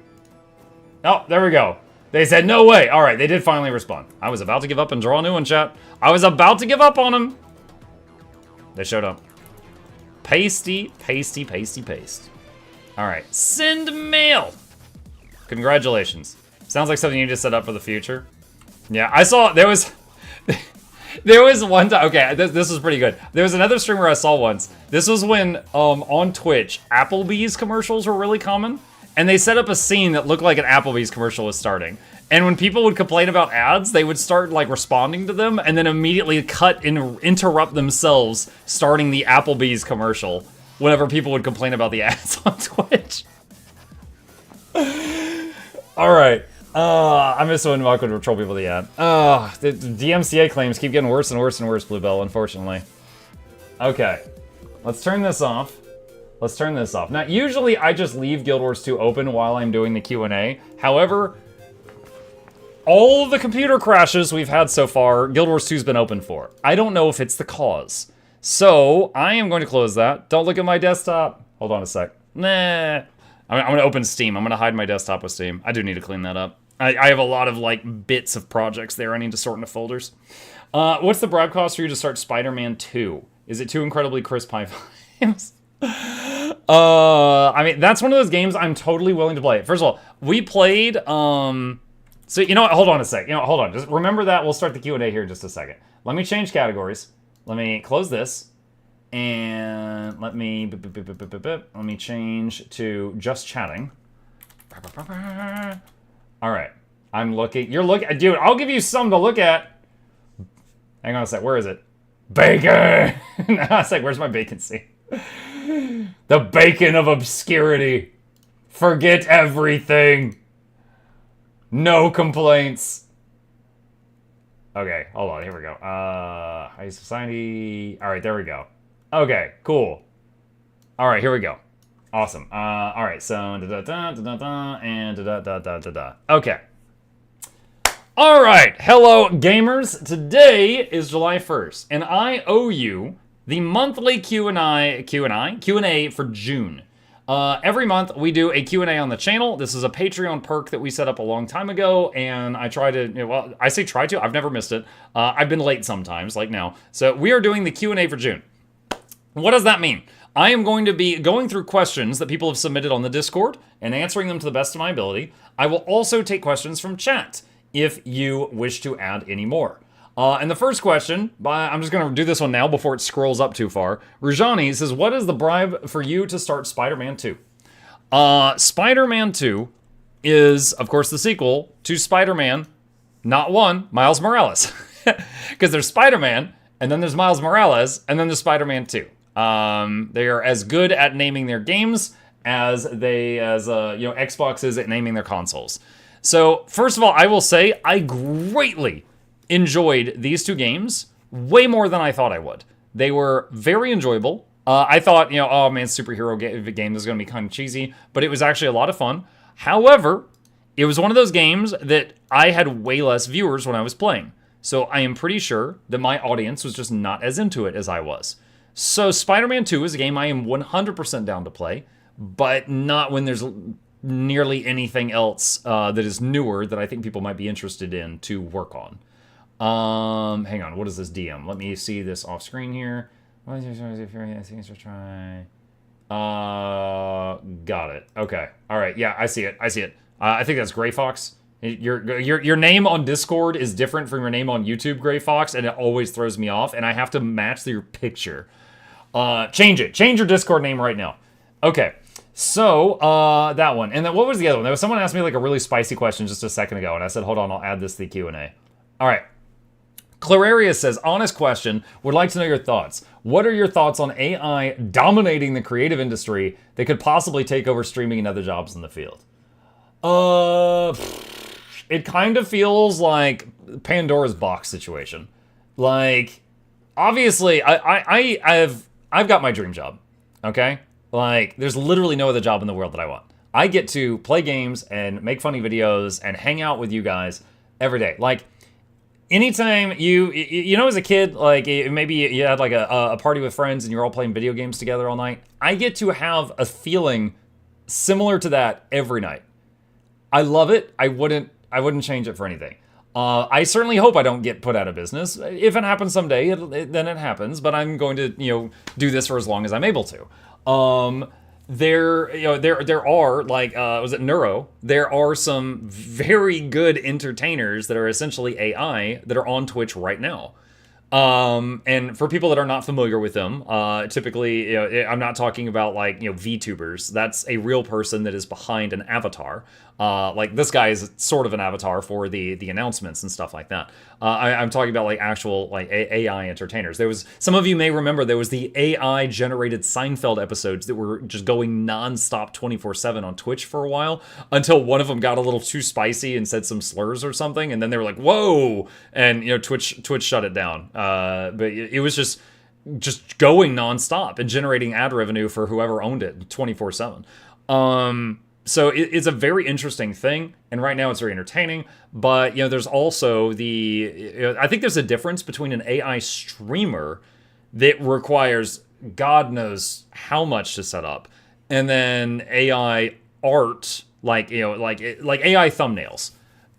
I gotta tell you, there's definitely, like, a small part of me, and it's a small part, wishes I could just hit the magic button and generate all my thumbnails. I would rather make a whole nother video than a thumbnail. I hate making thumbnails because they make, or the way that it is, they make or break how good a video does. You can have a bad video with a great thumbnail do great, or you can have a great video with a bad thumbnail do terrible.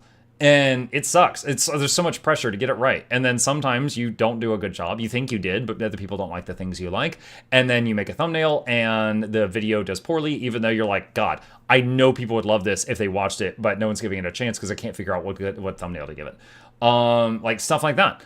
And, but I would love to, but I also have a conscience, and I know that the thumbnails are essentially, any program that makes pictures is trained by just eating the art of thousands of other pictures that other real people made in the past to train itself.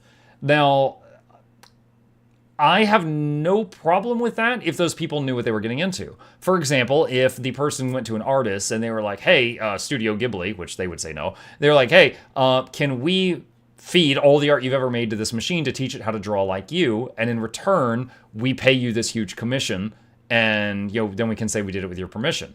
And Ghibli signs a contract and they get a fat payment, yada yada yada. I'm okay with it if it's like that. The problem is no one's doing that.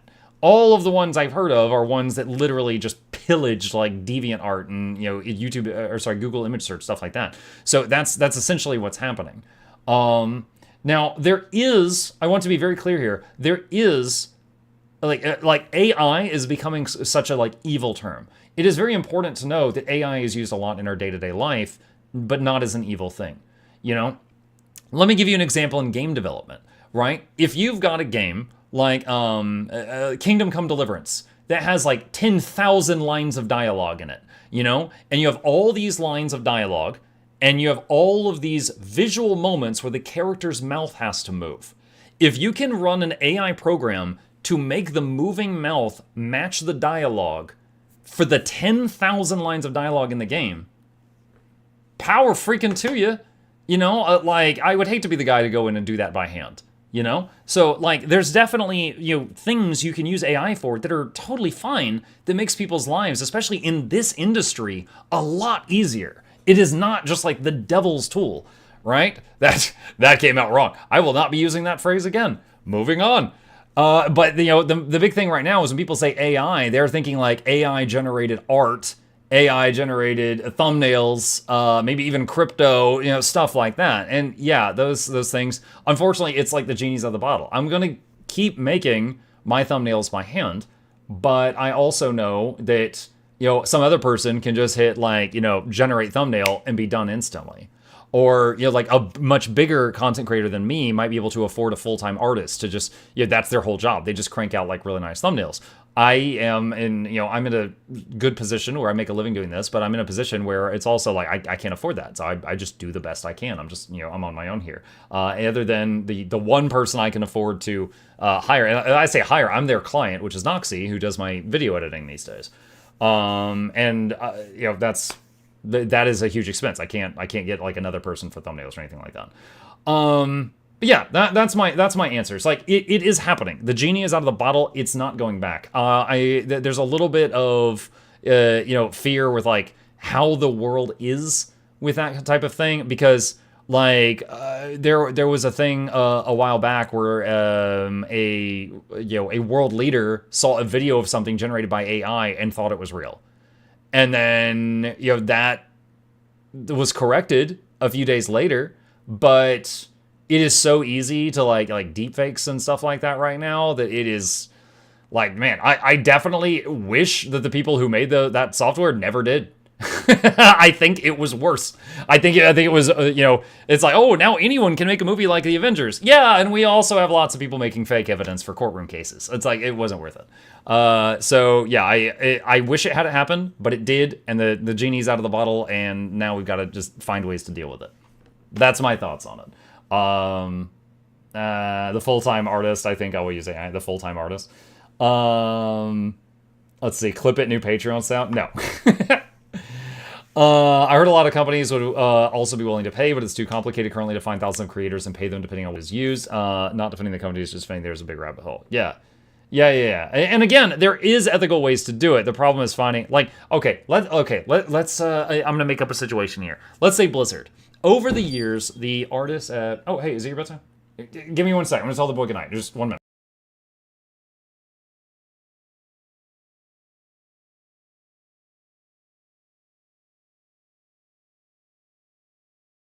Okay, I'm back. Okay, Blizzard, over the years that Blizzard Entertainment's been out, they have got their artists there that have made, I don't know how many thousands of pictures of, like, you know, orcs and Pandarans and Draenei and humans and gnomes and whatever, right?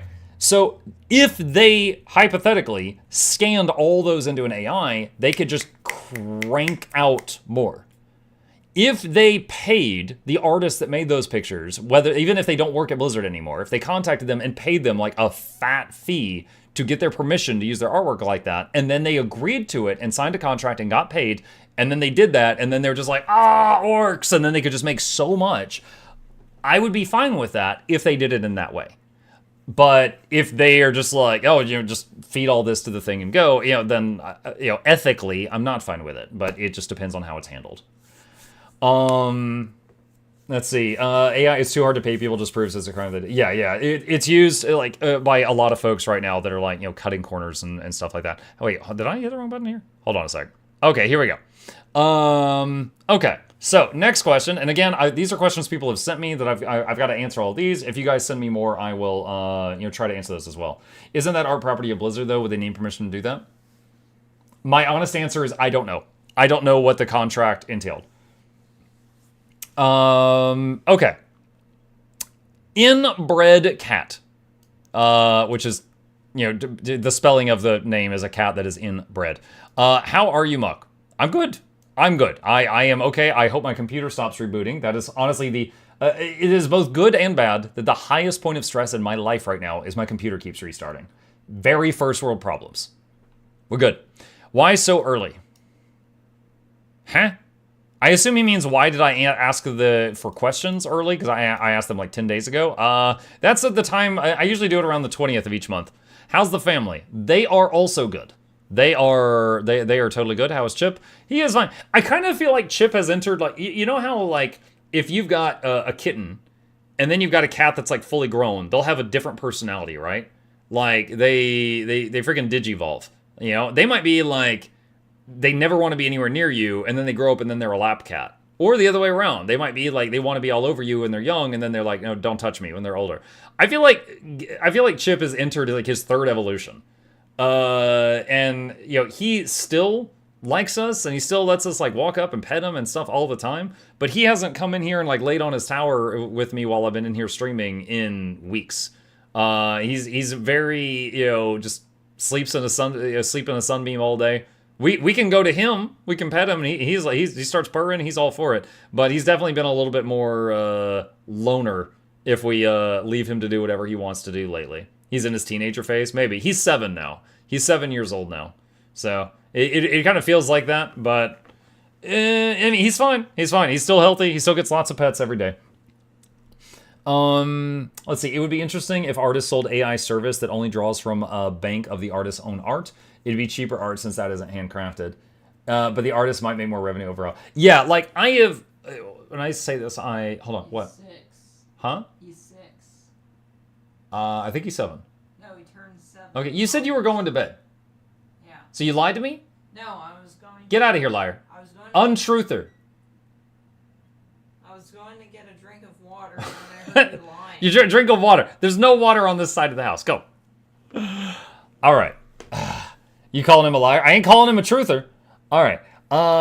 Let's see. Okay. So I briefly, for like 1 second, toyed with the idea of feeding every thumbnail I've made into like one of those AI things to make it make future thumbnails. Again, I hate making thumbnails. However, a lot of my thumbnails had just meme pictures from various things. Like when I played Willbender, I had a picture of Bender from Futurama doing bending from Avatar on the thumbnail. I can't use that. I don't have permission to use that. I barely got away with using it once. You know, I have a lot of things on there. Like, I'm pretty sure I've had Goku on some thumbnails before. You know, they're not all, like, my stuff, you know? There's tons of thumbnails where I'm using, like, Guild Wars 2 art. I don't have permission to mess with that. So, you know, it was kind of like, man, I wish I could hit this magic button. I can't, though. You know, and then that was it. That was the end of the thought. Okay. Seems like the 2 streams where you tried out game demos during Steam NextFest were well received. Yeah, they went great. Do you think you might be doing some more game demos during NextFest October 2025? Perhaps even some of the horror variety. I'm down. Yeah, so for those who didn't see it, I made a playlist called Steam NextFest Demos on Mukluk Plays if you want to see it. Over the course of 2 days, we tried like 20 games. We played like 30 minutes to an hour of like 20 different games. And there was some that I really liked, and a few that I wrote down, and I was like, I'm getting this when it comes out. There were some that were just, what was it? All Will Fall was my favorite. That was my top pick. All Will Fall. Clockwork Revolution was another one. Hang on, I'll plug it again real quick. So All Will Fall. There's an open beta you can play right now. It's kind of like you're playing Stranded Alien Dawn in the world of Raft. But it has physics. So if you build bad enough, your crap will fall down. But there's also a bit of Frostpunk because people can rebel and you've got to like deal with that and make tough decisions and stuff like that. Those are people that made bad decisions. So I played this and I had to tear myself away. The other one that was like one of my top picks was Clockwork Revolution. And let me see. This was it right here, and it looked really, really good. It's hard to show it within like a few moments, but it looked really, really nice. This is my second pick. There was like time travel and stuff like that was going on. So it kind of like Prince of Persia, but steampunk. Also reminds me a little bit of Echo from League of Legends. Yeah, it was cool. There was a lot of cool stuff. There was also some I didn't care for, and I just didn't write those down. You know, I'm not gonna like rag on them or anything. Okay. So yes, that went really well. I did not know there was another one in October. I would absolutely be game to do horror games in October. My kid is really into FNAF, and he wants me to play the new Mimic game. What is it called? Like the Story of the Mimic or something like that, which is it's like the new FNAF game. He wants me to play that at some point, and I said, okay, maybe in October that'd be a good game for then. Yeah, so yeah, I'm totally game for that. Again, that was really well received. Let's see. What is the cringiest dad joke that you know? He's in the other room. Seth says, what is the most clever dad joke you know? With the next Guild Wars 2 expansion coming out in October, does that mean you won't be playing any horror games during the week following its release, when Twitch drops will almost certainly be in effect? True. Or will you alternate between Guild Wars 2 and spooky games? So any time that Guild Wars 2 is doing Twitch drops, how can I explain this in simple terms? Like, it's... Imagine that you go to work and your boss says, hey, any hours you work for the next week, I'm going to pay you 10x. And you might be like, can I take some overtime hours? And your boss will be like, yeah, if you want. That's basically drops for people in my position. So when there is drops going on, it's basically like, 10x as far as, the money I'm making that week. And also channel growth, followers, subscribers, stuff like that. It's huge. So yes, anytime. Now, there are other games I play that are doing drops, and I'm not necessarily going to swap it for that. Darktide, Warhammer 40k Darktide, huge fan of that game, playing it a lot lately. It's got drops right now. I'm not playing that much on stream right now. But Guild Wars 2, yeah, I'm very known in that category. That works really well for me. So yeah, if Guild Wars 2 is doing drops at any time, you can probably bet that I'm going to be tunnel visioning that for the duration of the drops event. And then we go back to our regular scheduling afterward. I want more Darktide. Gotta get my computer to stop rebooting. Actually, it hasn't rebooted during Darktide yet. Okay. Let's see. Checking. The new expansion model is also super good for content creator. Yeah, it's pretty good. I saw someone just make their sky scale trot dance. Is that an open emote or something in the gym store? I don't know what that is. I'm wondering if it's just the idle animation that you saw when they just hold still for like 5 minutes. Muck, have you worn wigs? No. Will you wear wigs? I'm not opposed to it, but I don't have any reason to wear wigs. I mean, I know my hairline's going, but I just figure once it's gone, I'll just wear a hat. When will you wear wigs? No, I'm good. If I lose my hair, I'm just gonna, I don't want to do the Picard look. If I lose the top, I'm just gonna shave the sides and wear a hat. I'm guessing that was a Manticore skin idle animation, someone said. I want to join Muck for Darktide. Bring another doggo to the doggo party. The Crocodile Skyscale skin does a trot dance on idle. Gotcha. Okay. Let's see. Have you asked him any Muck if he's interested in trying out the Riftbreaker co-op with you? Yeah, I asked him, I was like, hey, I'm doing this. Do you have any interest in this? And he's like, no, I tried the demo. It was too complicated for me. I'm like, okay. So he passed on that one. He's very interested in playing some games with me, but he passed on that one. Okay. Let's see. Do you reckon it's possible, seeing the Bard teaser, that Guild Wars 2 might return to a new elite spec for each class? At least for the new X-Pack. Yeah, it's possible. I mean, so when they... Why do you hate Picard? Old-time crankiness, you misunderstand. He pulls off a level of schmexiness that I cannot hope to match, and I'm not going to go, looking... I don't want to look like I'm trying to look like him, because it would be an insult to him, okay? You misunderstand me. Okay, do I think it's possible doing elite specs? Yes. Honestly, I wouldn't have much believed it before the Bard teaser. But the Bard teaser was like the Fire Nation attacked. That changed everything. They have said in the past, when they first stopped doing elite specs, they said that they were possibly going to do more way in the future, but not again anytime soon, because it was a nightmare to balance the 27 elite specs they already had. So, could they be doing another round of elite specs? Yeah. The teaser, for example, let me pull it up here. I gotta go back to using Chrome. I've been on Firefox for 2 days, and it feels so much worse. It's, like, really slow right now. Okay, hang on. Here we go. Alright. So, the teaser is this guy right here. And that is a specialization shape icon. And then it has this guitar thing. But pink and purple is Mesmer. Orange is Engineer. Do these colors mean anything? Some people have been wondering if they are doing one elite spec per 2 professions. Like Mesmers and Engineers can become bards. I doubt that because there's 9 classes. It's not evenly divisible by 2. Maybe you could say there's a bit of red here in the middle. That could be Ellie. Ellie is red. So 3 classes, but 2 lights and 1 medium armor? That would be so weird. The background has got like some trees, and there's like a guy standing here on a shoreline and a bunch of people here with a boat. So there's some kind of teaser going on back there. But yeah, it is possible. So, I mean, new specialization. What could that mean?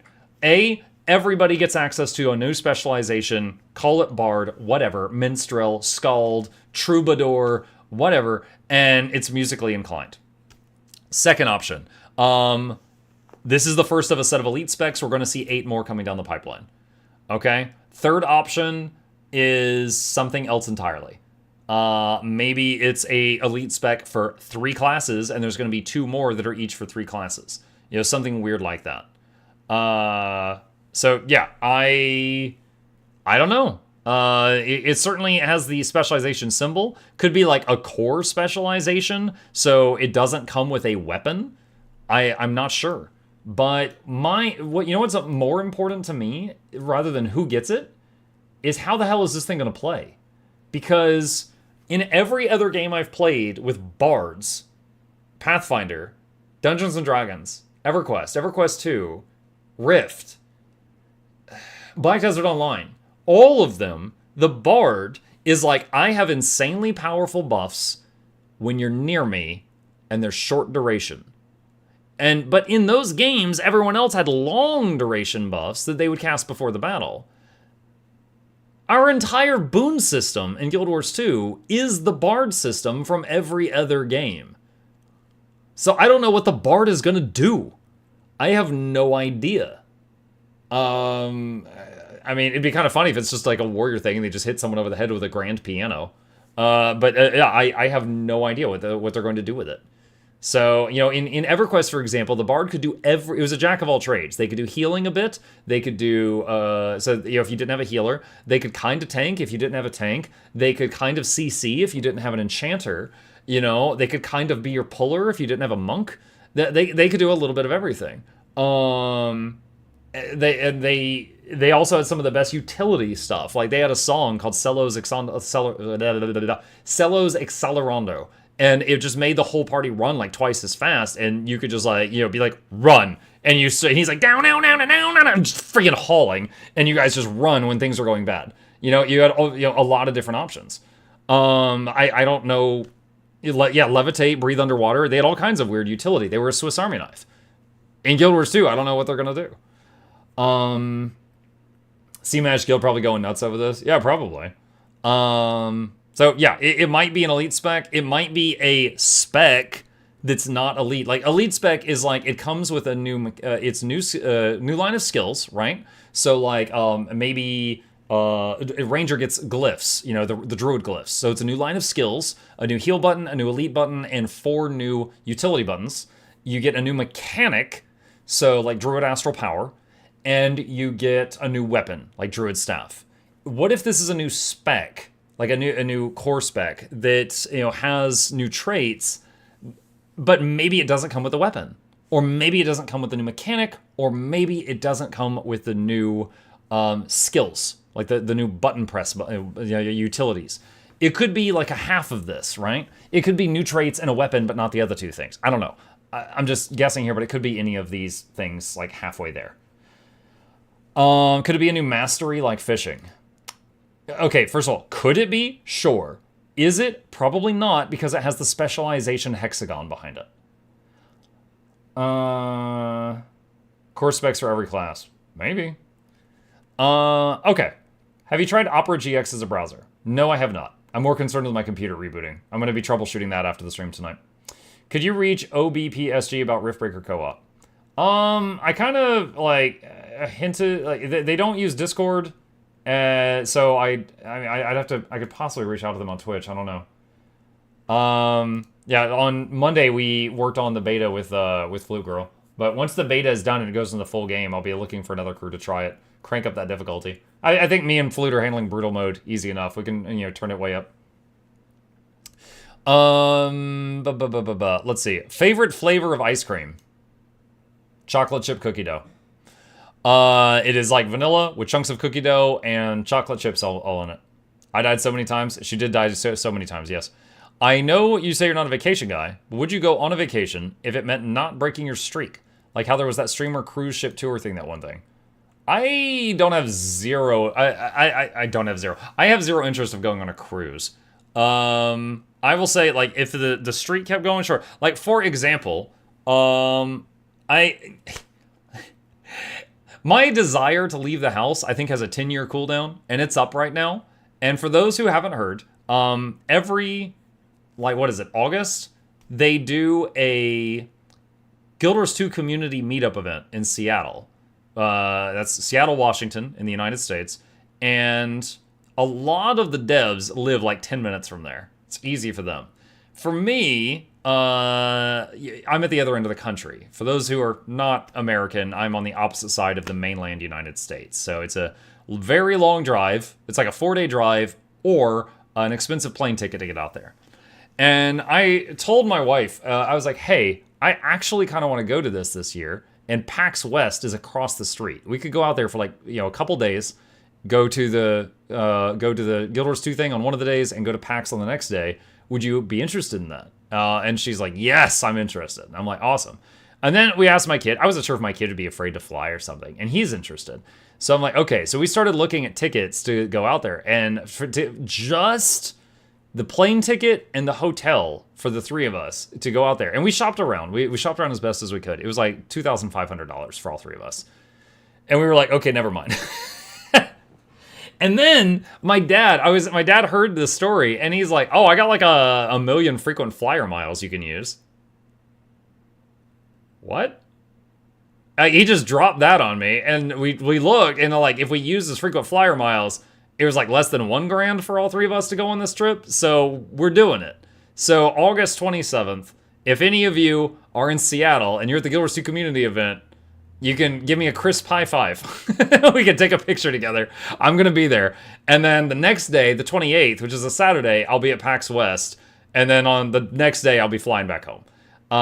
So that will be the first time in a long time. Now, and I'm planning on keeping the streak going. So on the days that I'm there, I'll do like a short stream from the hotel room to tell you guys how the trip is going, just to basically keep the streak going. But I plan on not breaking our 7-year streak for that. If it does break, it's because the hotel has bad Wi-Fi and I will be screaming and you guys will hear me just through the air.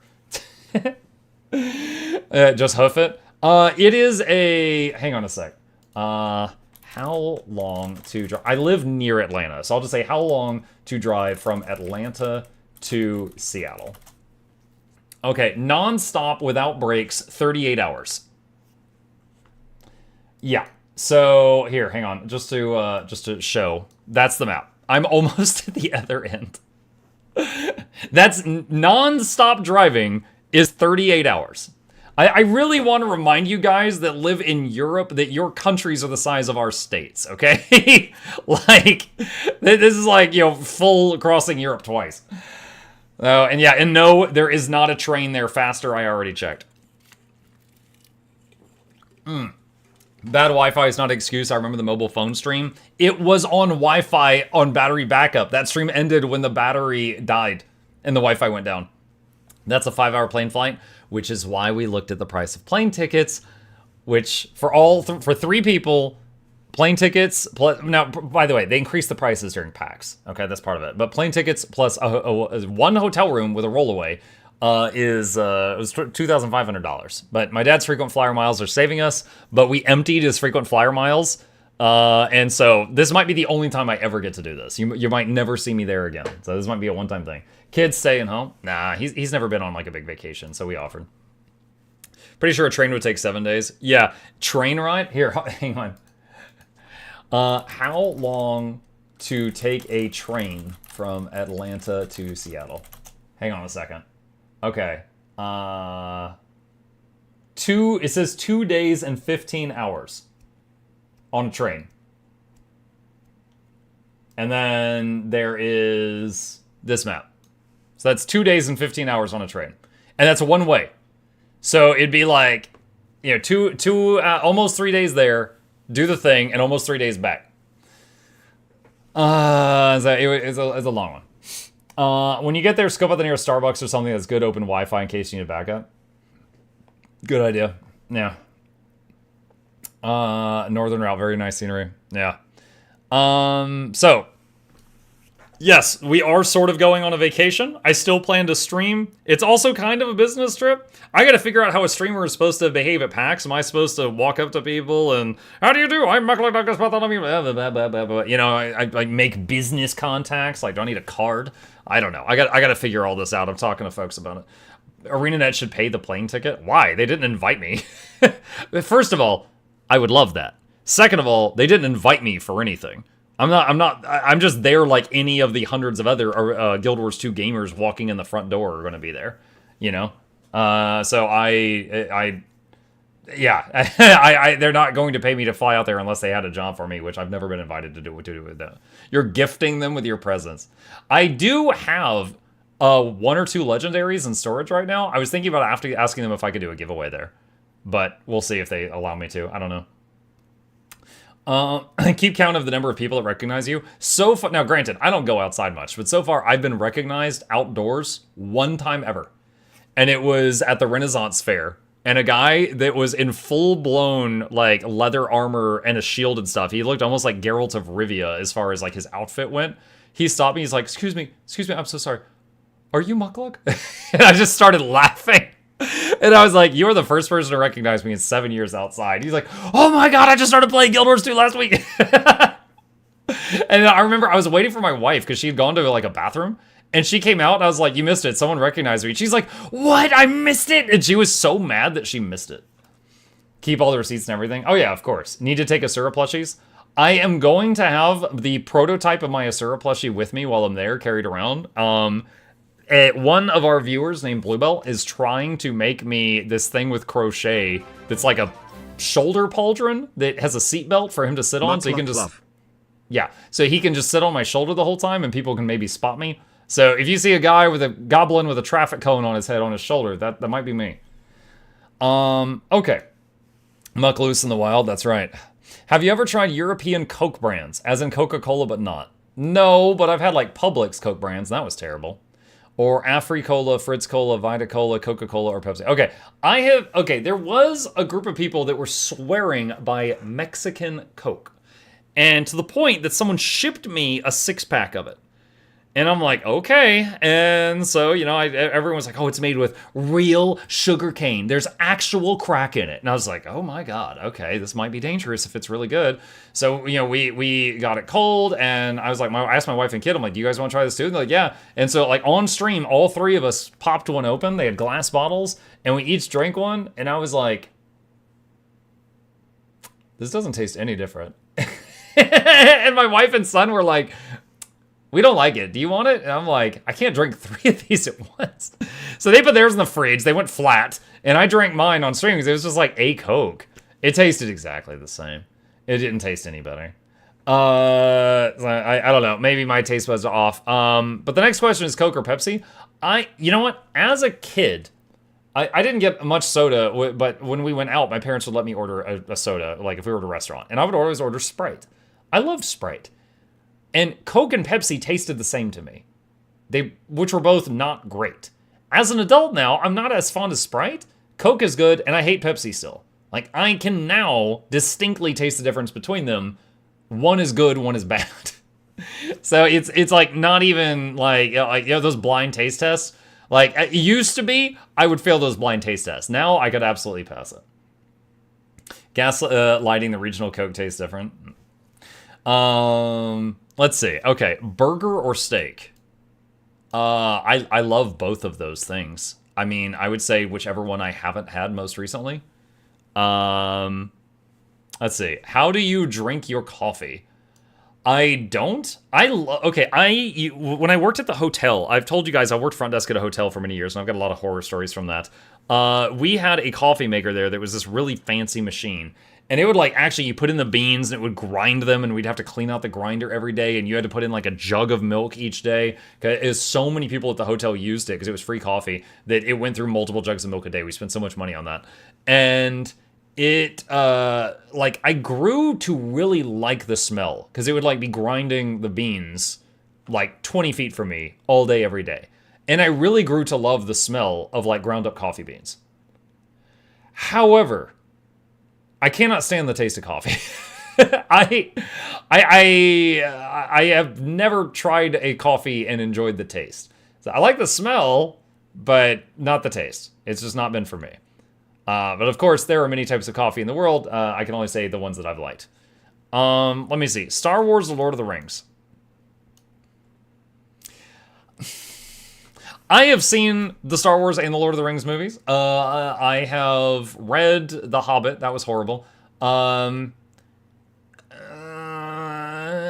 like both. I'm not like some crazy passionate nerd for either one.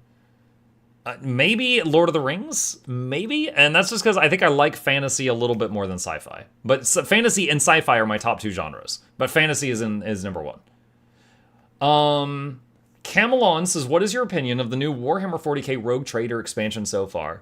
It's really good. I am playing through it during our morning streams.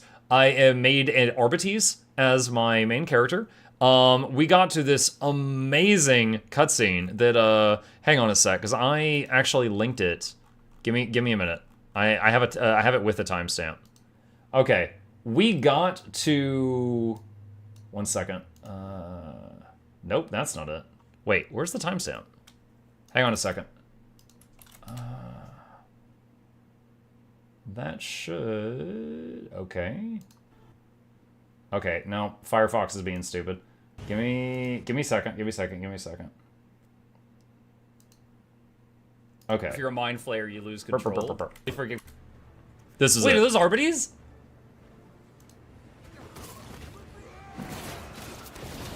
Yo!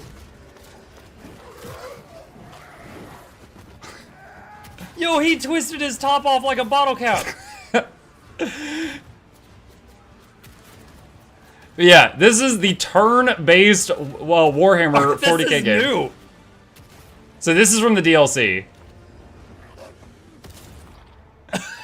So that was amazing. There was a lot of like really cool stuff that they've added to Warhammer 40k with the Arbites update, or was it called the Lex Imperialis update? But yeah, it's been really good so far, for sure. It's been really good so far. I always found Lord of the Ring books to be boring, but I love the movies. Real question, what would it take for you to do a Guild Wars 2 cooking stream? That would involve figuring out how to do a whole different setup in my house. Like, I would have to somehow get computers and cameras and stuff into the kitchen. The kitchen is at the other end of the, my house has an upstairs and downstairs. I'm downstairs at one end of the house. The kitchen's at the other end of the house. I would have to figure out how to get a streaming setup out there and also get my wife's permission. And also I'd have to want to do that. I mean, I don't know I don't know that would be worth it to me to do that, but it would be a lot to set it up. Unlikely? It would be unlikely, yes. Boy can be the cameraman. Dude, he'd probably drop the camera into the frying pan or something. Have you ever considered hiring a second editor to support the Nox? No, I have not. And there's multiple reasons. There are some days in the year where I have like 6 things in Noxxi's inbox to work on, and that'll just keep her busy for weeks. There are other days in the year that I am like, oh god, Noxxi has nothing to work on right now. I need to come up with some kind of video idea for her to chew on, otherwise I'm paying her for doing nothing, which she would love, but I gotta, like, sometimes I'm like racking my brain for a new video idea to keep my editor busy so I can get back to focusing on streaming. So I do not generate enough work to consistently keep 2 editors busy. The second reason I have never considered doing that is money. Roughly 100% of my YouTube income is what it takes to pay Noxxi's monthly fee.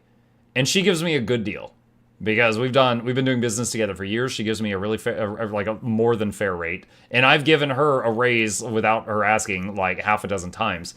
But she is currently making roughly 100% of my, like for the size of my channel, what I get from YouTube each month, I basically just hand to her. I would not be able to do that were it not for the wonderful patrons. So you Patreon patrons, you are keeping the ability for me to make videos with Noxxi alive. Like 100%. It 100% would not be possible. If it wasn't for the patrons in the Patreon, I would be editing my own videos, which means I would be streaming probably half as much. The morning streams would probably not exist. We would probably only be doing the evening streams, which is what we used to do years ago. And in the mornings, I'd be editing videos or something like that. Let's see. Have you ever been to Dragon Con in Atlanta? No, I have not. Maybe the next one I should go, but no, I have not. Go to Madigan's house? That's kind of funny, because I know he has a cooking stream set up. I have no idea where he lives. Like, I know you're saying that in jest, but real question, do you know what, like, part of the world he lives in? I don't know. What is his name? Gaytastic says, speaking of Star Wars, someone showed me their homestead today that has a full-scale Star Destroyer in it. Full scale? I don't think that word means what you think it means. Star Destroyer in it, and it takes up the entire zone. It got rooms, levels, and some amazing detail. If you have the opportunity to check it out, you'd be amazed. I would like to check it out. Dude, a Star Destroyer to scale. That is like a flying city with like, it houses like tens of thousands of staff. I have screenshots. Okay, I want to see them. Send them to me on Discord. Let's see. What are your thoughts on the upcoming Silent Hill? Okay, so I just recently, when Silent Hill 2 did the reboot, what was it, 2? Hang on a second. Okay, I know Silent Hill is famous for like its origin, right? In today's day and age, when I played this, this was not scary. It was a crazy trip. It was an acid trip. Let me tell you that. I would say a scary game is one where I can't fight back. In this game, I had a pipe the entire game, and anytime something would jump me, I'd be like moving around, something would jump me, like ah, and then that's it. No more problem. Scary thing gone. Except for Pyramid Head at the end, you run from him. But the whole game was like something would spook me, and then I would just clobber it over the head, and it was not a big deal. Story was kind of cool, but it was, I don't want to say overhyped. I want to say it was a product of its time. Like at the time that it came out, it was like groundbreaking. Now it's whatever, so that's why Outlast is so scary. Yeah, Outlast you can't fight back. You've got like a camera. That's it. How many games are in your Steam library? We checked that once. How do I check? Is that profile? I have 511 games. There you go. That's it.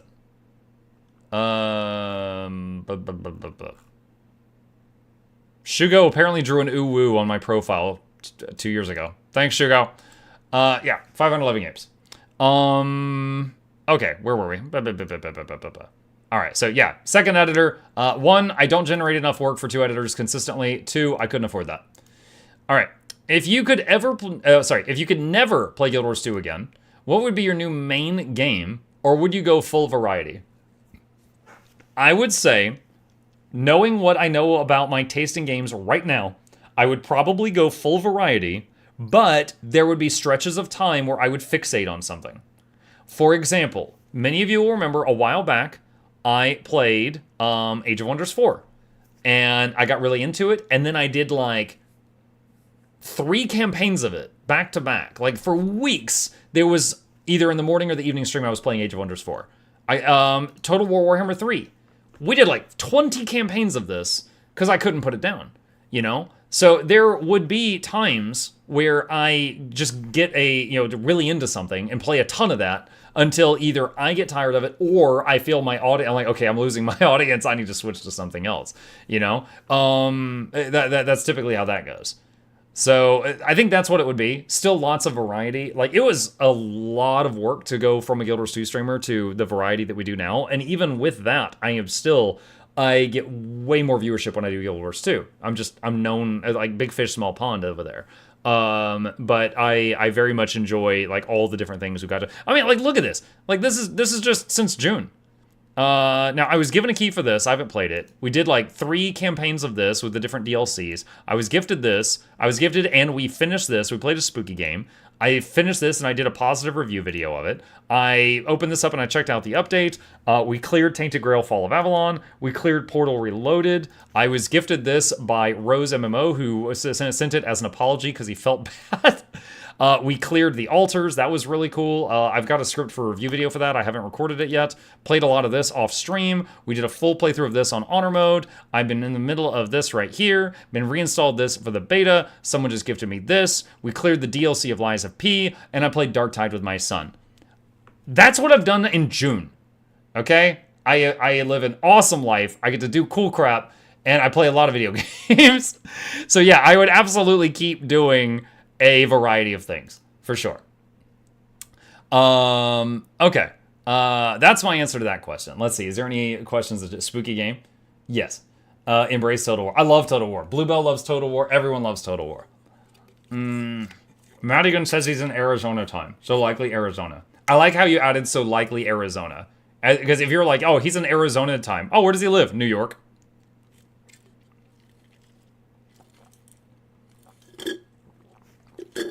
Okay, finish that. It's gone. That is more varied than most other variety streamers I follow. Are you in the Albion Online Crucible thing coming up? I don't know what that is. I played Albion Online for like a weekend once. It was kind of cool, but it didn't hook me. But it was all right. I would be happy to try it again. But no, I don't know what the Crucible thing is.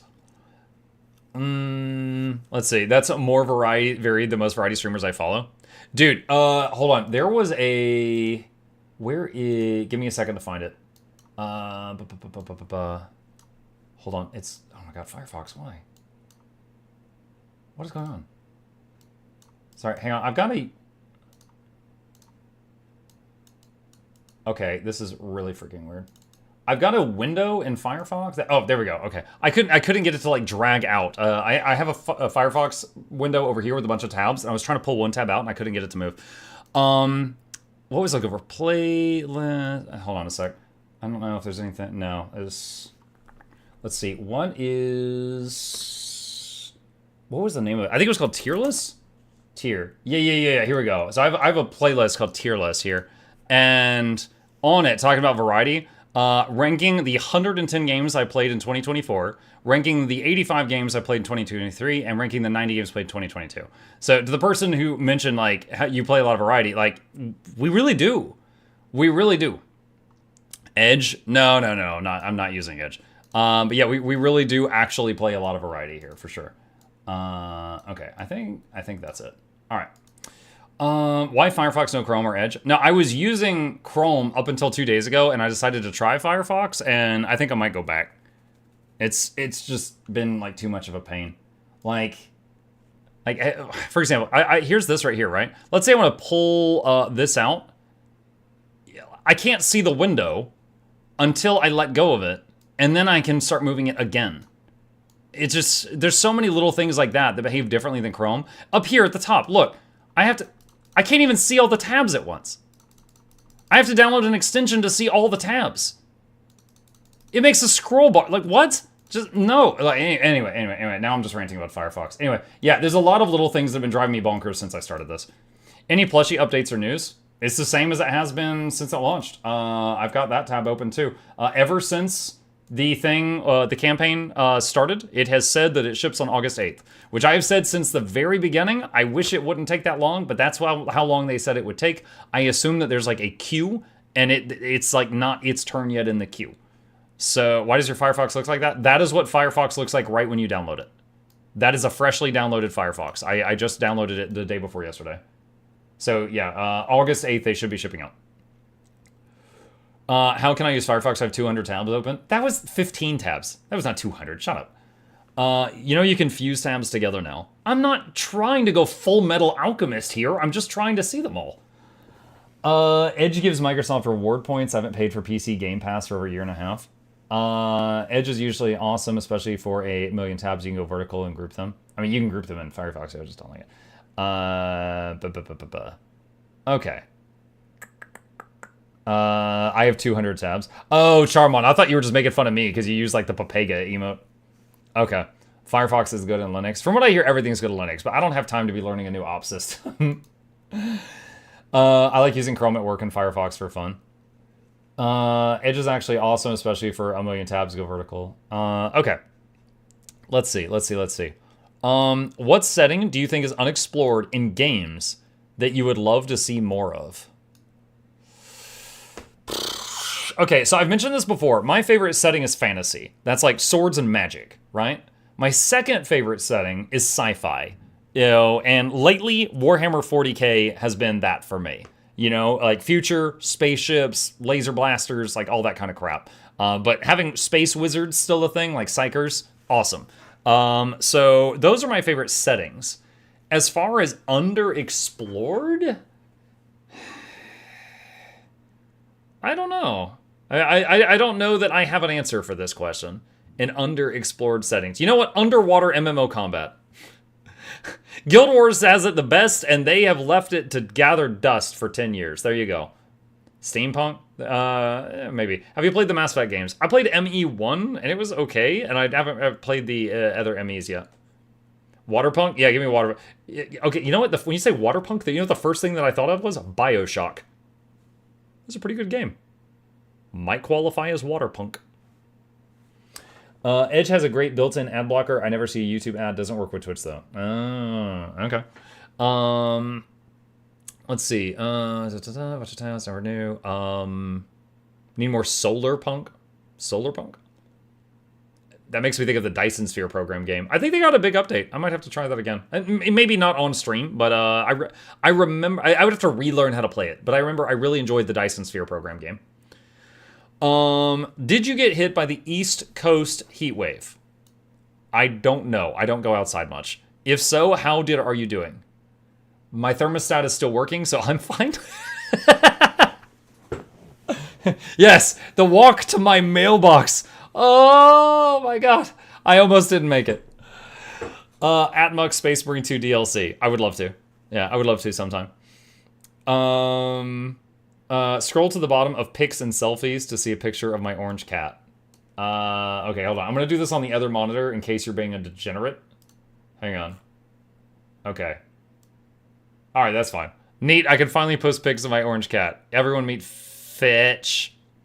It looks like an angrier, hairier Chip. Very nice. Wonderful cat. 10 out of 10. Okay, where was I? Alright. Let's see. At least 50 YouTube vids and Twitch VODs I will watch eventually. Many game guides that I didn't finish. Reminder stuff I check daily. Images to use to references mod game. Yep. Might you see Josh 5K's video on having 4 monitors playing 16 games? Yeah, it was. I watched like half of it, and dude, Josh is awesome. I've had conversations with him a couple of times. He's been very good to me. He's also, I love his videos. I watch most of his stuff. I was really bored by that one. I wasn't the target audience. I watched like half of it, and then I kind of skimmed the rest. And I'm like, okay, all right. There was one comment under it that's like, Josh found a way to do a tax write-off for his new computer. And I thought that was kind of funny. But yeah. I did see the video, yeah. Let's see, where were we? All right, are you still excited for the Guild Wars 2 meetup / PAX event? I am. I'm really excited. I'm surprised at how excited I am. Have you started making preparations for the trip? Yes, I have contacted a friend of mine and already arranged for, in his words, Lord Chip to be taken care of while we are gone. We're gonna only be gone. We're like leaving one day. We're like, okay, we're flying there on a Friday early. Friday night is the Guild Wars 2 meetup. Saturday is PAX, and on Sunday we're going back. It's a pretty short trip, but we needed someone to come empty the litter box and feed and water Chip on like 2 separate days. And so we've already made arrangements for Lord Chip. So he does not have to go to like a kennel or anything. He'll get to he might be lonely for a day or two, but he is going to be home alone, and someone will be coming to take care of him while we're gone. so he doesn't have to like leave the house or anything. With that, you know, I mentioned that my dad kindly offered us like a lifetime of frequent flyer miles so we could go out there. So that's why I think I probably will never get to do this again. It's just too damn expensive. Like, unless, like, someone's like, oh, why doesn't Guild Wars 2 pay for you to go out? And I'm like, they didn't invite me. I'm just going. So if there was some crazy thing in the future where someone else paid the bill for me to go out there, I'd go out again. But yeah, right now this looks like a one-time thing. Any concerns from you or the fam? No concerns right now, no. We've been looking at different things, like the hotel that we're looking at staying at is right, like within walking distance of the 2 events that we're going to. So we might not even get like a rental car to save some money. You know, we might just get like an Uber from the airport to the hotel and then an Uber from the hotel back to the airport. I have 2 uncles, they're married, that live in Washington that are like a half hour away, and we're trying to arrange a time to like meet up with them to like have lunch and say hi to them because we haven't seen them in years. So we might get a chance to see some family that's at the other end of the country. Almost all my family lives in Georgia except a couple of people, and this is like some of them. So might see them. Bobby Stein at ArenaNet. One time he gave me a hard time for not going to the Seattle event. So I told him I was going to this one, and he goes, "Oh, I won't be at that one." So I started giving him a hard time. So I'm in his DMs giving him shit right now. So, you know, I've been, you know, just shooting talk back and forth with him. So, you know, now he can't give me trouble for that anymore. So yeah, it's kind of cool. Like there's a few people out there. I think is it Nogdog? I don't know if Nog's here right now. I think Nogdog was telling me like, I'll be there too. So, you know, I know there's at least a couple of people in the community I'll see there. I'm going to be taking so many pictures, you guys, because for me this is again probably going to be like a once in a life thing unless something unexpected happens in the future. I'm going to be taking so many pictures. I'm going to have a whole album when we get back. So you know what would be fun? Oh my god, I just got an idea. What was it? Hold on. Okay, hold on. Where is it? Oh, perfect. All right, let's see. Open, where is it? Open image, a new tab. All right, perfect. Here we go. All right. What if every picture I take while I'm there with all of any of you, I do this?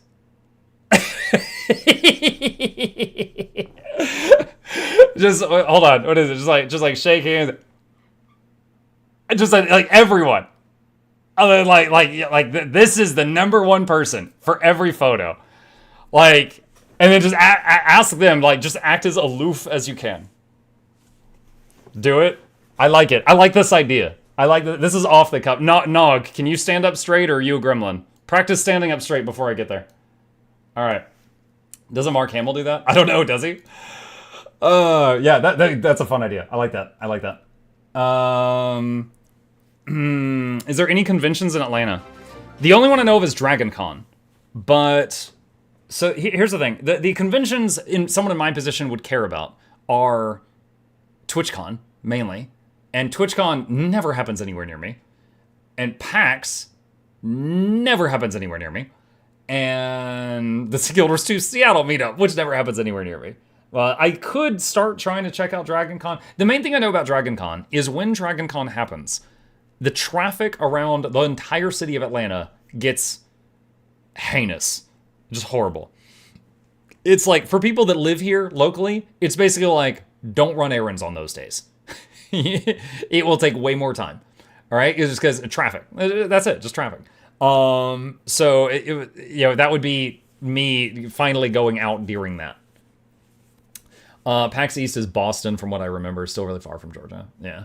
What day is traffic in Atlanta not heinous? Well, worse. Okay. So yeah, no concerns. Yes, we've made plans. If Guild Wars 2 does indeed get a Bard class specialization, what is your in-game musical instrument of choice? Baby grand piano. Remember, mayonnaise and horseradish are not instruments. Yeah, baby grand piano. I think it'd be really funny to be a strength-based character like a warrior and just be dragging around a piano and then just bum, you know, and then just have to drag it from fight to fight. I think that would be fantastic. The triangle, also a good choice.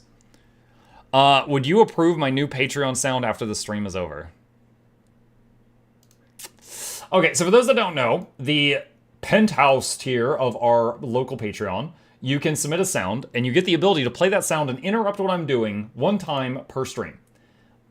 Which is why when the stream crashed earlier and I turned it back on, there was a whole slew of sound effects that went off because everybody was triggering their sounds a second time. I don't know what this sound is. Let's see. Okay. All right. Seth, you're in huge trouble if this is not stream appropriate because I don't usually do this on stream. Okay. Okay, yeah, that's fine. Hold on, I gotta mess with the volume though, just like.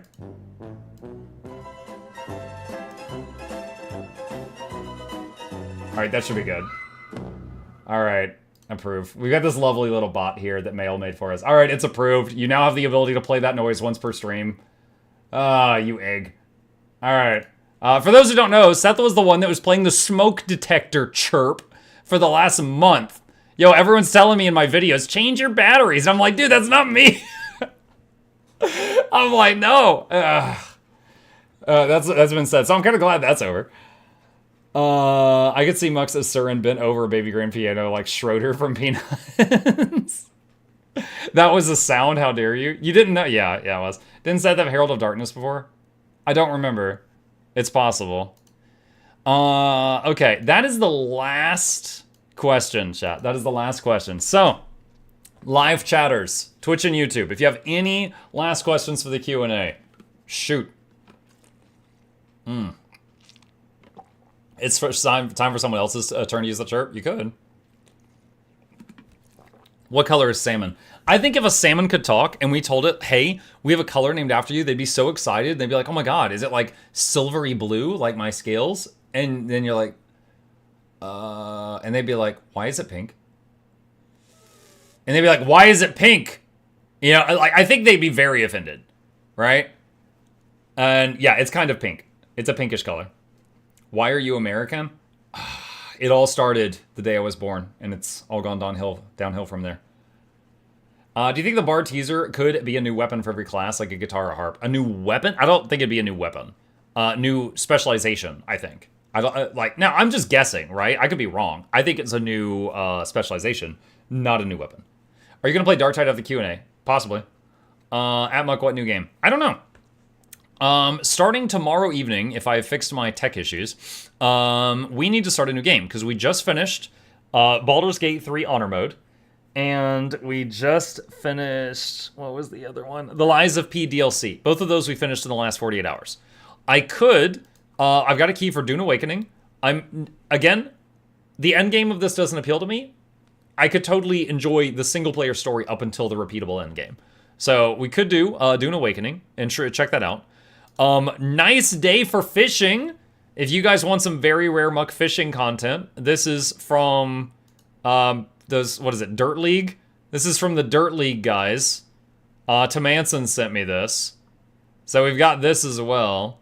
Henry Stickman. Yeah, you sent me freaking Henry Stickman. I've got Henry Stickman also.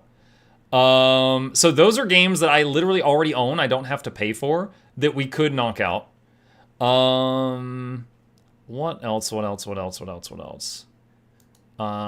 Diplomacy. Wait, when did I get this?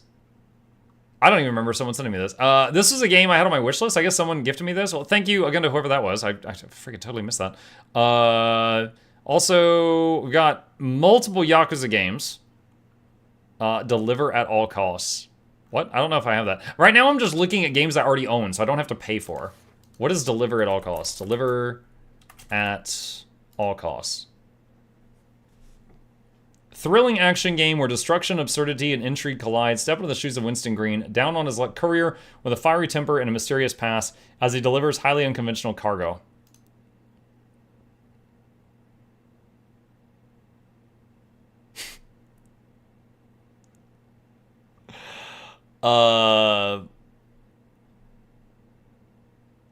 This kind of reminds me of Goat Simulator.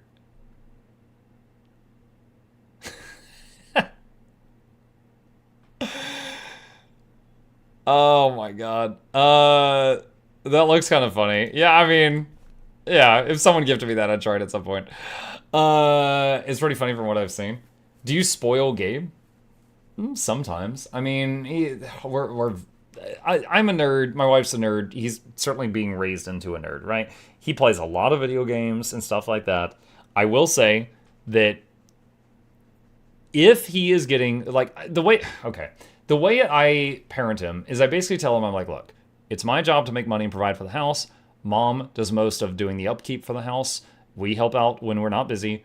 It is your job to learn and gain a certain amount of knowledge before you you turn 18, and then you can do whatever you want with your life. So it's your job right now to get the best grades you can in school. As long as you're doing that, I'm going to give you so much freedom to do whatever you want, right? If you get bad grades, you will lose, like, things like, I'm not going to let you play games all day, But if you're getting good grades and don't give me anything to complain about, we're good. And so he does better in school than I did. He's had some quarters where he was an all A student, sometimes A's and B's, and I let him play video games for a lot of hours outside of school, if I'm honest. But he is very quick to, if I say, hey, can you go take out the trash? And if he can't, I'm like, can you pause that and take out the trash? And sometimes he'll be like, can I finish this game? It's not pausable. And I'll be like, yes, you may, since you asked nicely. Yeah, stuff like that. He's a really good kid. I'm very proud of him as far as, like, how he's doing as a person. And hopefully it continues that way.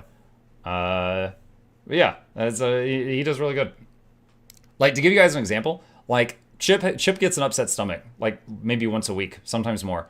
And it just throws up on the carpet. Gabe will see it, and then he'll sigh, and then he'll get the carpet cleaner, and he'll start just cleaning it. He doesn't even complain, or be like, he doesn't come to us and tell us, he just does it. Which, like, like, that's great. He's doing great. Good work, Dad. Good work, him too. So yeah, he's doing wonderful. So is he spoiled? Maybe a little bit, but I feel like he deserves it. He's doing all the responsibilities I could want him to do. Do you want him to study / work? I mean, he studies and knocks out. Like I said, he's an all A student, many quarters. So he's doing fantastic. As far as work, the interest that he has had that can be translated to a job, like animating, I have given him tools to practice those. He does a lot of his own animations and stuff on the iPad. He knows how to do art with layers and stuff that can be translated to, like, Photoshop type skills. Now, there's no guarantee he's going to use those in work in the future, but he has already developed a lot of skills related to, like, Photoshop and animation that most people that are age 13 don't have. So in the future, you want him to work in the future? I mean, yeah, at some point, he's not allowed to live here forever. Forget 60 years old, move out. No, I mean, yeah, at some point he's got to work. Boy's a good and smart kid. Yeah, I mean, he's doing better than me. I mean, I was often a, like, A and B with a rare C student when I was a kid, so he's doing better than me. Good parenting. Thank you. I mean, there's most of us are winging it. He's turning out okay. And not perfect, of course, but pretty much anytime he hangs out with other kids, it makes me more proud of my kid by contrast, because he seems to have it so much more together than anybody else I see. He'll inherit the channel one day. Yeah, suddenly I will just de-age many years, and no one will ask any questions. What I meant was, would you want him to study or work right away? Depends what he wants to get into, Plague. If he wants to get into, like, okay, this might change. Okay, he's 13 now. This might change in the next 5 years before he turns 18, right? But right now, if he just graduated high school, I would encourage him. I'd be like, one, you can do whatever you want. My advice would be either something with computers, like getting certifications to do, like, tech support, things like that, or a trade school and learning a trade. Current day me would not recommend going to college just for the sake of going to college, unless you've got a very clear goal. Because I went to college, and I feel like I wasted time and money there. I got a degree, and I've never used it, because it was just something I did because I wasn't sure what I wanted to do with my life. And so I'm of the opinion that you should go there if it's a requirement for a very clear goal that you have. It's like, if you want to be a doctor, you need to go to med school, right? That's what I'm talking about. But, like, if you just don't know what you want to do, I don't think you should go there and build up a ton of debt. What is your degree on? So you know how if you get like any bachelor's degree, you have to take a bunch of required classes like math and English and science and stuff like that? I didn't know what I wanted to do, so I just started knocking out all the required classes. So I have a 2 years degree in general studies that can become a 4-year degree in literally anything. Because all I did was all those required classes while I didn't really know what I wanted to do with myself. And the job, the full-time job that I was working out, like while I was going to college, is the same job I continued working for like 5 years after. Like I didn't use the degree at all. You're absolutely correct. Too many Americans indebt themselves sometimes for life to never use a degree ever. Yeah. Community college. I went to a community college, right? And so it was a lot cheaper, but you know, it was still money and still a lot of my time that could have been spent on other things. Yeah. So, but again, you know, 5 years from now, who knows? And it also would depend on where you live, right? Because isn't there some countries where advanced education is like just free? It's like included in your taxes. Like here in the United States, it ain't. So, you know, unless you get like a scholarship or something, which are, you know, few and far between. So here, it's a big decision to go do that. You know, it's not just provided. So a little bit of envy for the countries that just have that. Where's the Shugo? Probably watching some anime somewhere. Why? Oh, you're talking about like Shugo questions. I think he is not currently in that patron tier. Probably saving up his money or something. It's been sometimes I don't see Shugo on the stream. Oh, yeah, usually he submits like 800 questions to the Q&As. We've had Q&As that were just 3 hours of Shugo. He's wonderful. Here in Argentina, we do have a paid by tax universities. Spending it during a summer sale on waifu stuff. You know, hey, just to weeb out for a second. Just yesterday, I found an anime. It was one of those moments where like I'm surfing YouTube and I stumble across some cool fight scene and I'm like, shoot, that looks good. What is this from? And it was from an anime called From Old Country Bumpkin to Master Swordsman. And dude, I'm like, all right, I gotta see this. And I went and I found the anime online, and you know, I watch stuff on 2x speed because I'm a weirdo. And I found it yesterday. I'm on episode 10 right now. I have it paused on the other monitor. I've been really enjoying it, so that's a recommendation for me. From Old Country Bumpkin to Master Swordsman. It's just this guy that, you know, lives in the sticks out in the boonies, and he has a little sword. He has a little school where he trains people to become swordsmen, or just like, you know, basically just to teach discipline and stuff like that. They wooden swords, kendo, and then they go off. And so over the year, he's like 50 or 60. He's graying, and over the years, lots and lots and lots of kids have graduated and left. He doesn't know that all of his students, like all of the most legendary swordsmen in the world, came from his school. He has no idea that like he's this unknown legendary teacher. He's just this dude in the boonies. He has no idea. And it's basically about his life, and like he doesn't have a lot of confidence in himself, but he doesn't know he's better than most swordsmen. And he's always like, oh my god, that was by the hair of, you know, by the skin of my teeth or stuff like that. And it's been really enjoyable. It's just following his journey as he kind of finds out that all of, you know, he runs into his past students. They're all like knights and, you know, the Queen's Guard and all kinds of crazy stuff. And they're like, oh my god, it's Sensei. You know, and yeah, anyway, I've been enjoying that. So that's a recommendation for me. It's been good. When I heal myself as a secret healer to everyone in the group, God, I didn't heal them. I'm gonna heal myself. What's your most favorite anime you've seen? I have seen a lot. Dude, like I've been okay on and off. Like before this one, I haven't really watched anime in a few months. Like I go through like waves of interest, and then like I'll just binge a few things, right? Like I watched anime back when I discovered late night Cartoon Network. It was called Adult Swim at the time, for those not from that time period. That's when I discovered, you know, One Piece and Naruto and Bleach and Dragon Ball Z and Outlaw Star and Cowboy Bebop and Trigun, Yu Yu Hakusho. Like I watched friggin' all that. I was introduced into all of that thanks to Cartoon Network. And then later on, you know, I found out like, oh my god, you can watch, if you're willing to listen to it in Japanese, you can watch 600 more episodes of Naruto online. What? So I got into it then, and I've watched a lot of it on and off since then. I would say one of my favorites was a rather recent one, My Hero Academia. That one was really, really good. I enjoyed that. But yeah, I mean, I've seen a ton. So I'm not for sure, but yeah, I've seen a ton. Trigun was a fave. The new Trigun Stampede is also very good. If you could meet anyone from history, past or present, who would it be? Anyone from history, past or present? You see, there's so much I could unpack from that. Because I could be like, oh, this one terrible person, and then the moment they appear in front of me, I kick them right in the nuts, right? Like, that's one option. And then the other option is someone that I could, like, learn a lot from and you know, try to, like, ask them things. Yeah, I think it would be kind of funny. You know how all the people, you know, there's like all the stuff with the United States, and they're trying to like discern what the founding fathers meant with certain laws and stuff like that. Imagine if I could just pop like George Washington back for a few hours and be like, all right, they want to make this law. What do you think about that? And he'd be like, what? Get the muskets. And I'd be like, he doesn't like that. You know, you don't need to translate that. He said no. I think it'd be kind of funny to drop George Washington right in front of the Supreme Court and have him, you know, fact check all the stuff that they think he meant. That'd be kind of good. Kind of like Bill and Ted's Excellent Adventure. Dating myself a little with that. Adult Swim had Robot Chicken, best thing in years. It did. That was pretty good.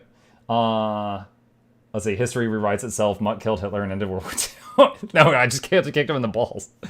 If you liked My Hero Academia, there's a spin on My Hero Academia Vigilante. I've already read the whole thing. Yeah. So MHA and MHA Vigilantes, I read both of them to completion before they got the animes. They are fantastic, and you know, here's a little teaser for you. I don't think in Vigilantes you've seen him yet, but you kind of see the origin of Stain, who is one of the most fan favorite villains from the main My Hero Academia. You see some of his origin story in Vigilantes, assuming they animate it when they do the anime version. It was already seen. Oh, they're already past that point? Okay, cool. Yeah, so I haven't been watching it because I've already read the whole thing, but yeah. MHA is brilliant. Yeah, I really enjoyed it. I'm still sad about the Attack on Titan ending. Yeah, I watched like 2 or 3 seasons of Attack on Titan, and then I kind of forgot it existed. And then I heard about the ending later, and I was like, what? I didn't know when peak SOTOR time is, if there is one, but it seems like that should be a decent one. Okay, cool. I think we're caught up on the questions. All right, so we still got an hour left, but I'm going to wrap up the Q&A here. You're still welcome to ask questions, but I need an ending for the Q&A video, so we're going to do it here. As always, if anyone is interested in joining these, we do a Q&A like this where we just sit and talk for hours, like once a month. And we always have a spot on the Discord in the VIP section where people can submit questions. And then this will become a unlisted video later for people who missed it and they want to ask later on. Okay, cool. All right, so I just did a marker to end the video there. I don't know. Let's see. The anime basically went until Knuckle Duster got back his daughter. Got it. Did you ever watch the live action Attack on Titan? No. Have you picked a game for tomorrow night? No, we were talking about that a few minutes ago. Barry says, I had a question. Will you look at your low intensity guide Scourge to see if it's still current? Okay, so if is it LI builds? Yeah, LI builds. Okay, hang on. If a guide is on the low intensity builds webpage that I just linked in the chat, if it's on this page, it still works. Everything on this page I tested after Janthia released, and I pinned a comment that might be like, change this one thing, it still works. But everything on this page still works. If it's not on this page, then I probably pinned a comment that was like, you know, this doesn't work after Janthia or something. So just check for pinned comments. So that's my answer to that one. Have you ever played a Serious Sam game? No, I have not. Have you picked a game for tomorrow? No, I haven't figured that out yet. Sadly unlikely. Wait, sadly unlikely what? SOTOR time? Yeah, I haven't gotten around to that. In Josh Dreyfus' newest video, he was talking about how the single player storylines for SOTOR were really good. He was praising it in his newest vid. Have you ever played Silly Sam? No, I have not. I will say, even if I played SOTOR, unless I really got hooked, like Total War hooked, I can't imagine I would do multiple playthroughs with the different paths. So we might have to just pick one. So I would have you guys like vote and pick one. Star Destroyer picks in your Discord DMs. Hang on. Let me see if it blocked it. Message request? From Gaytastic. Your freaking name. Accept DM. Okay. Alright. What do we got? What do we got? Okay. So, okay, here's the first picture. It's a TIE fighter with scrolls. Oh my gosh. All right. Oh wow, yeah, I do see it. That's big. Wow. Dude, it's the part above the cloud. That's impressive because like the flight ceiling. That is impressive. I still don't know if that is to scale, but that is really freaking big. That is really, really freaking big. That is great. Let's see. You know what, chat? I kind of want to share something unlisted with you guys. Okay, hang on a second. Can I give you guys a sneak peek of a video just because like it's like I made a picture. I did macaroni art and I want to show it off. And I'm not supposed to show it off yet, but I really want to. Can I show you my macaroni art? Okay. All right. There's a video. Some of the people in early access might have already seen this. It's going to go into the public early access after midnight. So this is just like 50 minutes early. Okay, I recently started a series. This was just like a labor of love. I recently started a series where it was called Did You Know? And it's just cool things that I think are neat about Guild Wars. And the latest one that I made, with Noxxi's help, of course, was called This Dog Resisted Jormag. Did you know? So I'm going to do a just desktop thing here. Hang on a second. Boop. Okay. So let me share this with you guys. And you guys tell me if you like it or you're not really into this style of video. I'm honestly curious. Okay. Here goes. Did you know this Guild Wars fact? Garm, the wolf you often see beside Air Stagulkin and later Bram in Guild Wars 2, is much stronger than you think. From his first introduction in the book Edge of Destiny, when Air asked him, "Stay exactly like that," no one else in the world could order Garm to sit still. He was, after all, a dire wolf, 5 feet tall at the shoulder and 20 stone, with jet black hackles and fire red eyes. He was made to lope and chase and drag down, not to sit still, not to listen. But he did. For Air Stagulkin, he did. He sat still because she was the alpha. Garm was a big animal. He easily fought side by side with Air, tearing through enemies in many battles, once doing so with a certain Sylvari and 2 Asuras on his back, and he continued to barrel through enemy lines while keeping the 3 of them safe. But my favorite fact about Garm comes from the earlier mentioned novel. In this scene, Garm, Air, Zoja, and Snaff, the last 2 were piloting golems, are attempting to hunt down and destroy Jormag's dragon spawn. Powerful creatures channeling the power of the dragon they serve. Jormag themselves was the Whisperer, the Deceiver, known for tricking and manipulating people into doing whatever served the dragon's interests. Its dragon spawn was described thusly. Its body was fashioned of living ice. It had a long head like a cattle skull, and its eyes glowed with eerie blue flame. The rest of it seemed skeletal as well, with an arching spine draped in white robes. A blue-gray vapor circulated among its icy ribs, forming the body of the creature. Gaunt arms lifted clawed fingers, and gaunt legs spread talons on the ice. The creature reached to its sword belt and drew out a blade that was so cold it roiled with frost. "He's just like me," Zoja replied in a dream voice. Air looked at her, a faint blue glow pulsed in Zoja's eyes. "Look away!"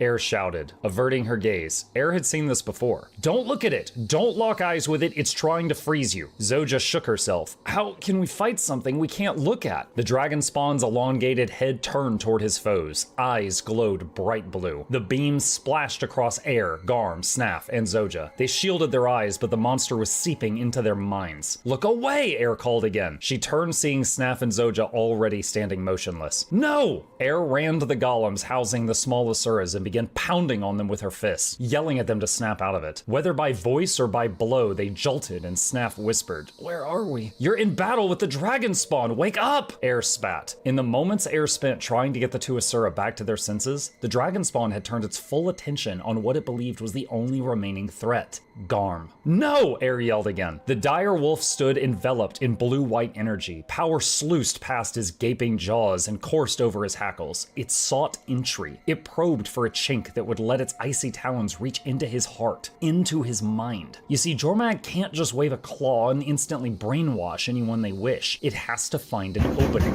Maybe you lack confidence. Maybe... That's a new patron. Thanks! Instantly brainwash anyone they wish. It has to find an opening. Maybe you lack confidence. Maybe guilt over something you did in the past. Maybe it tries speaking to you with someone else's voice entirely. But Garm is a creature of pure loyalty and has no such chink. After taking the full brunt of the Jormag Dragonspawn's attempts to control him, Garm just glared at it, shielding his allies while they recovered and thought the dog equivalent of, I have only one alpha, now and forever. And it's not you. So, what do you think of the format? That is my favorite Garm moment. That's it. That's the video, is just me painting the picture of my favorite Garm moment from the books.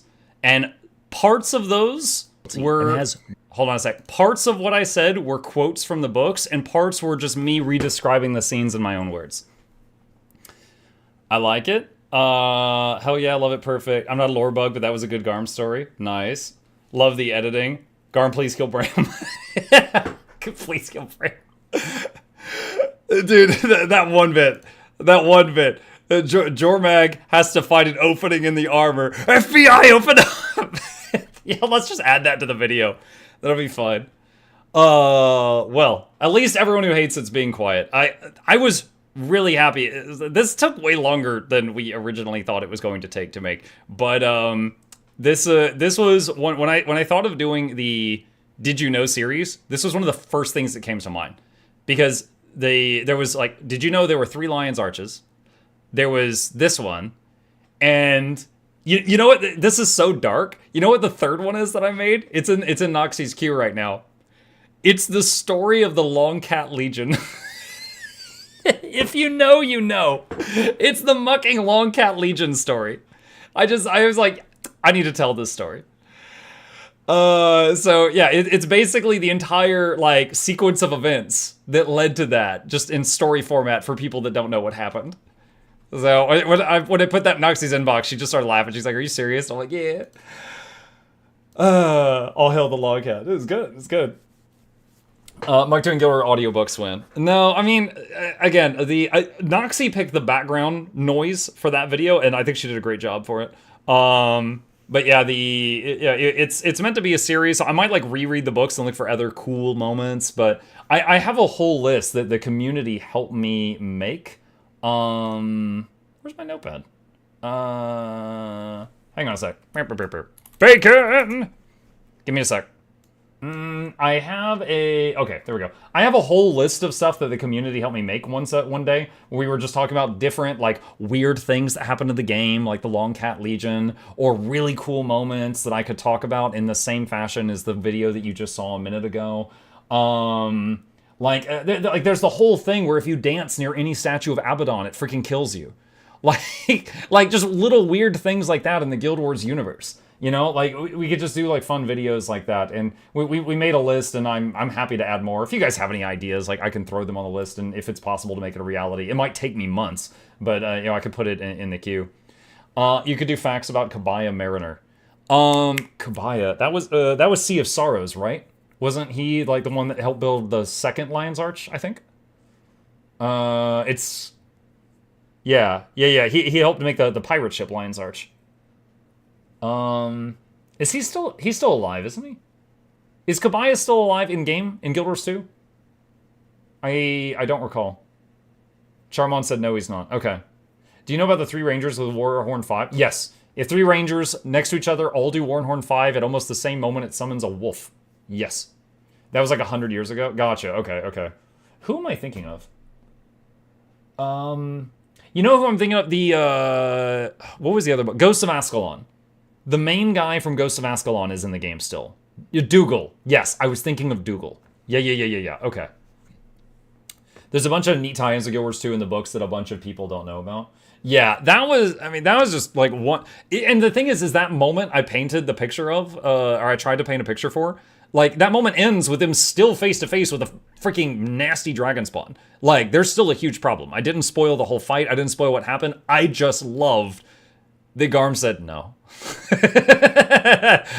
I'm with her. Like, no, it's not gonna work out between us, Stormag. It's not.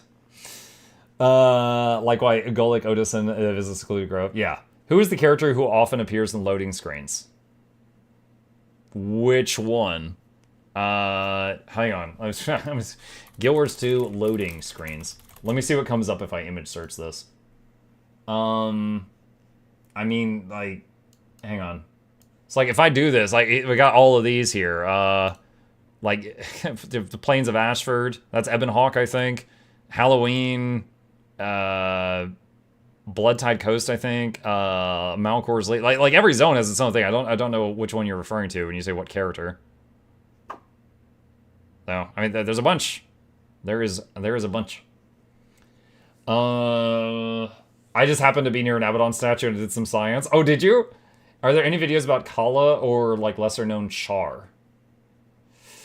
What do I know about Char? You know, I immediately remember a funny scene around when Logan and Ritlock met. Logan and Ritlock had just been in some kind of fight, I think in an arena, or like a barroom brawl or something. And they wrecked a lot of stuff, so they got thrown in the jail in Lion's Arch.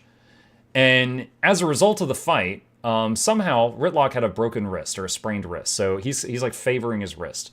And they're told they have to fight in gladiator battles to pay off the debt for how much of the city they wrecked in their fight. And later on, they have like a fight or something, and Logan gets like a minor injury. And his hand glows blue, and some blue flames appear, and he heals himself. And Ritlock looks at him, and he's like, you can heal? And Logan's like, yeah. And he's like, why didn't you heal my wrist? I had to fight with one arm. And he's like, well, two reasons. One, I can't do a big injury all at once. I'd have to heal it a little, wait a few hours for it to set, heal it a little, and we would have been up all night. And Ritlock's like, what's the second reason? And Logan's like, I really don't like you.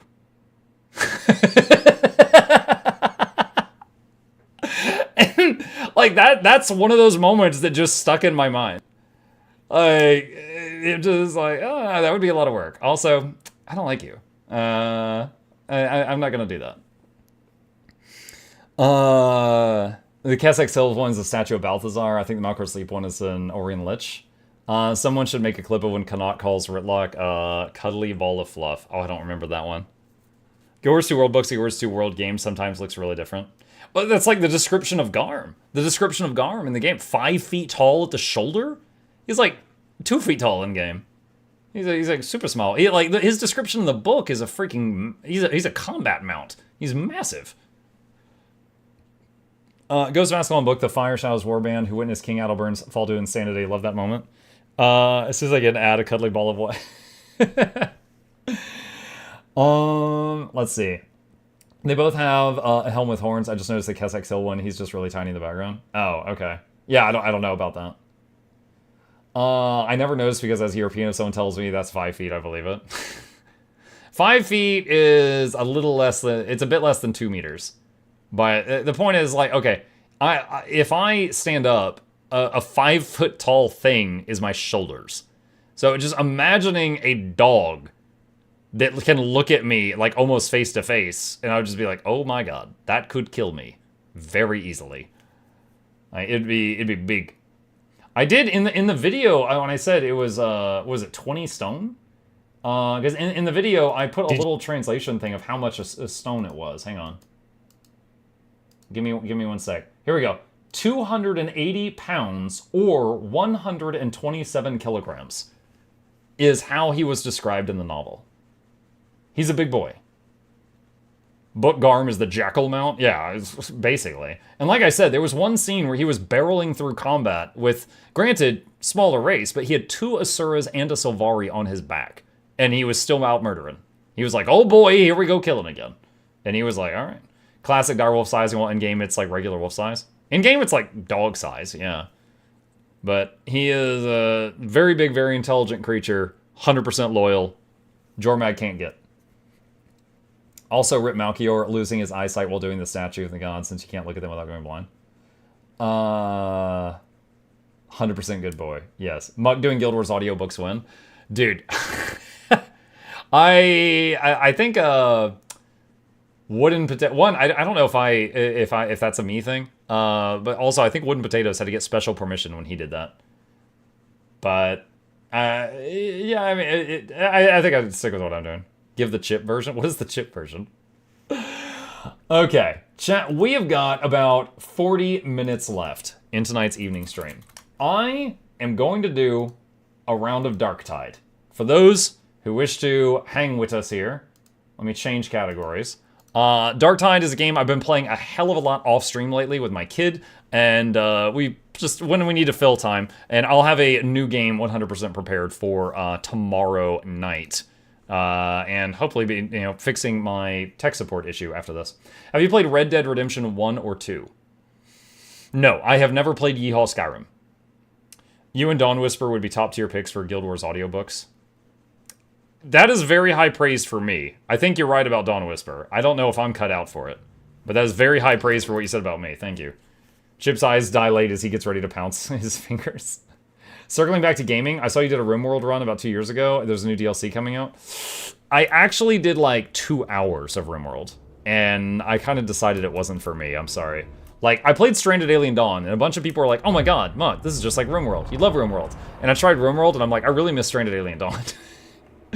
So I did not stick around for RimWorld, unfortunately. Let's see. Plus Chip, sure. Okay, these are my characters. I got one of every class. I got really bored playing the veteran. So lately, I have been playing the brand new class, the Arbides. Let me jump into it. Would you mind me joining you against Heresy? I will be silent.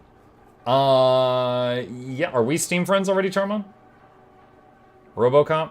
It's a common thing with the helmets for the Arbides. They do all have like a Robocop type hat.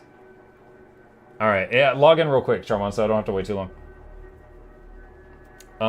Let's see. Wooden Potato trying, did he not? Wooden Potato did, I'm pretty sure, an audiobook series, yeah.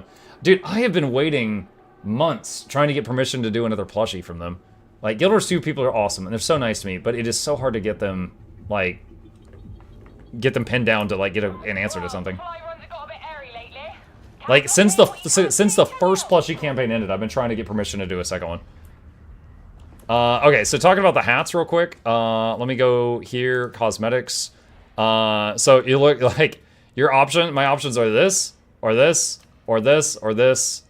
And then this is on the cash shop, if you want to look a little BDSM.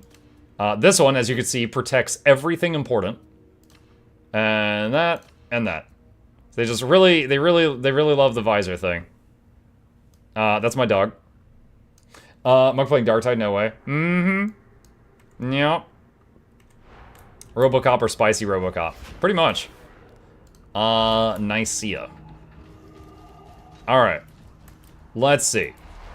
Alright, the top difficulty I have done so far, I just recently started doing Maelstroms, which is the highest difficulty mission at this table. Hunting Grounds, Extra Poxbursters, Waves of Mutants, Enhanced Blitz, and Extra Barrels. Okay. By the way, yo, Charmont, have you had any issues with Darktide the last couple days? My son and I, while playing, occasionally, both of us at the same time will, like, get freeze in a mission, and it'll kick us back out to, like, the lobby, and we have to, like, queue for another. It's happened, like, 4 times. Is there Twitch integration? Sadly, no. That's something it doesn't have that Vermintide 2 does. So, Vermintide 2, still very special place in my heart, because it has the Twitch integration. It's the servers? Yeah, I figured it was, but... Hey, chat, can you tell what the new class is? Arbitrator, Arbitrator, Arbitrator, Arbitrator. Everyone playing that. Yo, she and him getting all the grenades.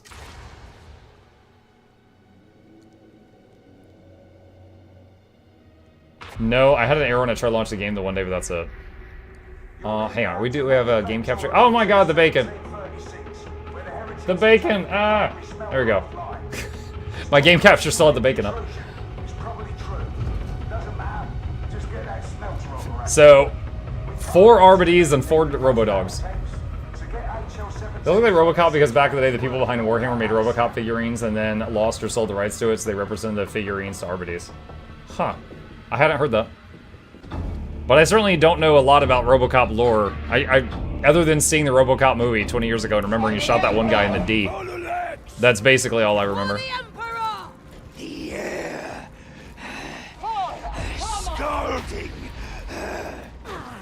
Atmosphere scrubbers. Oh, this guy's name is Dread. Wonderful. Temporary malaise. Wait, what? Dude. Oh my god. One of the people in my group is named Average American Pig. Oh my god. Alright, so I just told my dog. This pink skull means I told my dog to go hit that.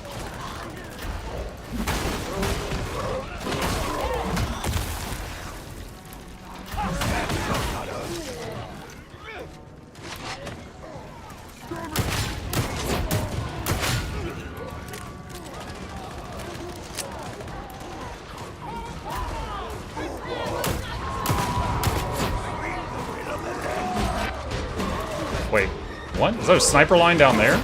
Yeah, there is.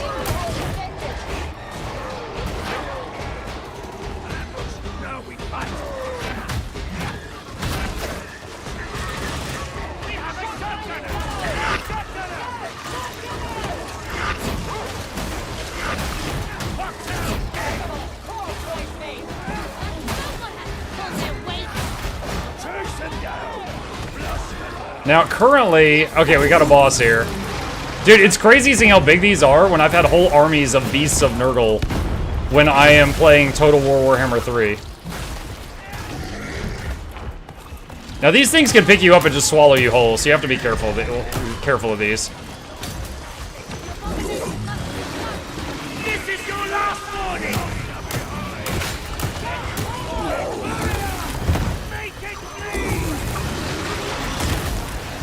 Got it. I had, my dog emit electricity while it was on his back. It's a shot pistol. Oh yeah, my pistol's basically a shotgun.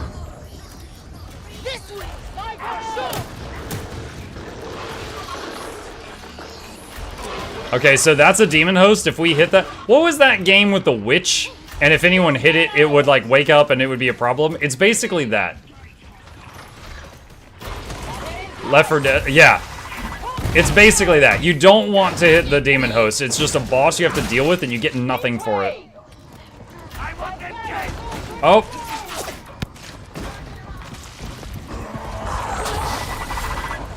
Woo!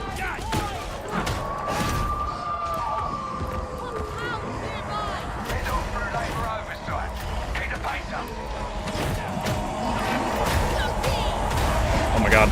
Oh my god.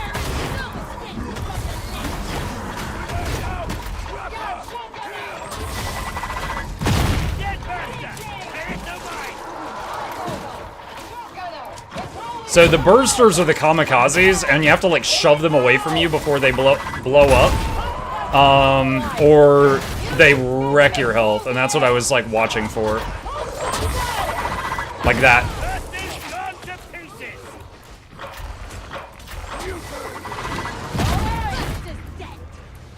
Is there's 40Ks, they're happy lore?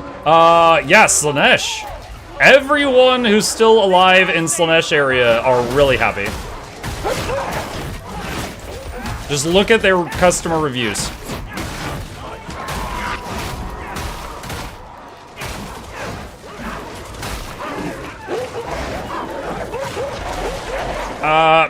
Help me, my dog. Thank you. Help me, my dog. Thank you.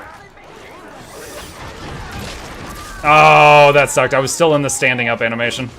Alright, so now somebody else has to get the net off me. And thank you.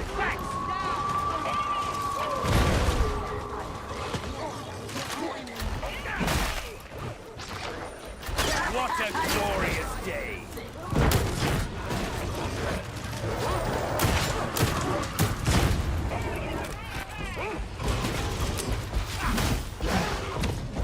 UT sighted!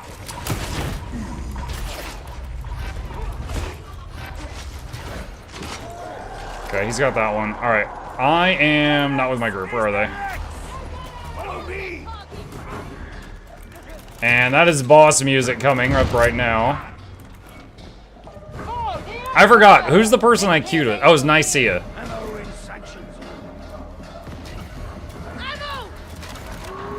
Alright, grab some ammo. Let's see, there's 4 charges here, so I can use one. If there's less than 4, we want to make sure Dread gets the heal, because Dread's the lowest health.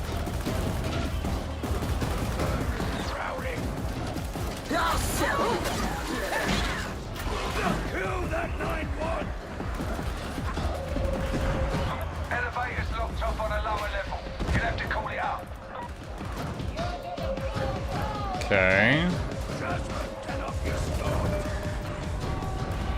I'm looking at that group up there, wondering about them. Oh, here we go. Now, this gun is very powerful, but it only has 5 shots.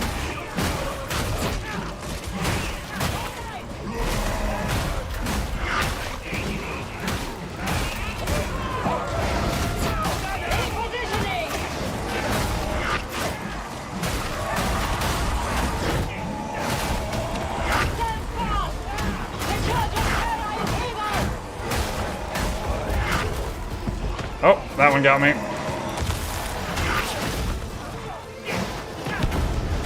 Oh, fire.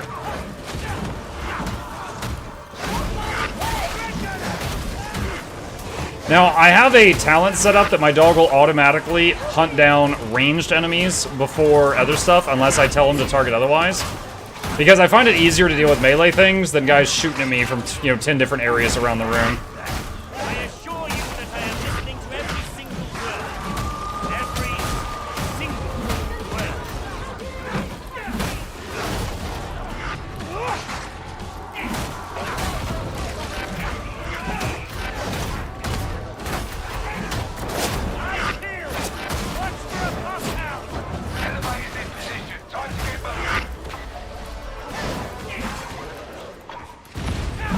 Alright, so we gotta get everybody in this elevator now, and then we can go. Pace yourself, Lex, mate.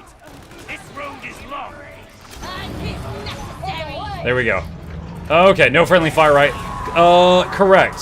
In the top difficulties of Vermintide 2, ranged has friendly fire, but melee never does. In this game, I don't think there's ever friendly fire except barrels. If I explode a barrel next to a teammate, it can knock them off a cliff, which I would never ever do intentionally, but it can happen. There are times when Alright, this is a damage boost stem. Yay, drugs. certain refreshing simplicity to our duty.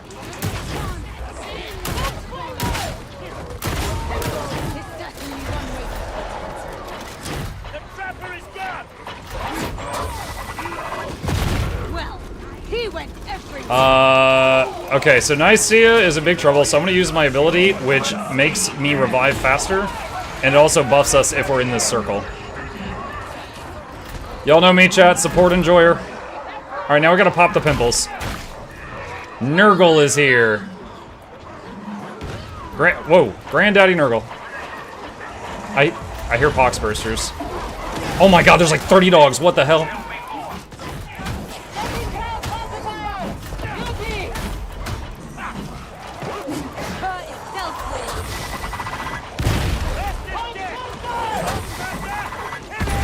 I, for so long, just shot at bursters, and then if they got near me, I just would, say a prayer, and that's it. And then, it wasn't until I saw a video of someone else playing, I was like, wait, you're supposed to shove them?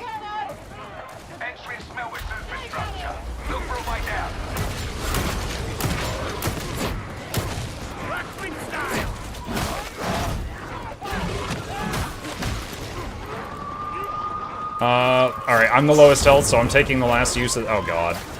Alright, I gotta wait for that to blow up, because it might launch me.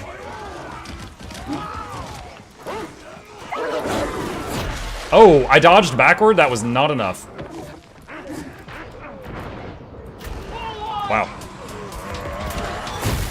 Alright, I detonated the electricity stuff on the back. Oh, there's a sniper over there. I need to reload. Oh my god. I can't get it.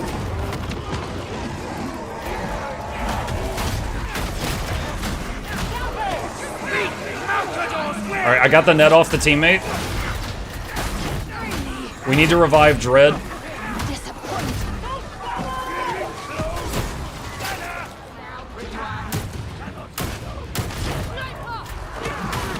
Oh, there's another sniper. Nice, someone else got it. Does the good boy have HP? No, the dogs are invulnerable. But if you die, your dog will maybe kill one more enemy and then it despawns until you respawn. So it's just a matter of what do you have it targeted. You can pet the dog? Yes, you can pet the dog in town. Alright, so I heard that net getting launched. I didn't know where it was, and I dodged sideways just out of fear. And I did successfully...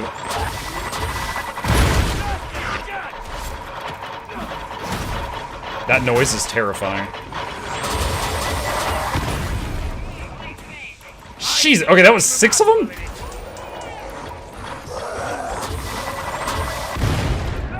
Oh, okay.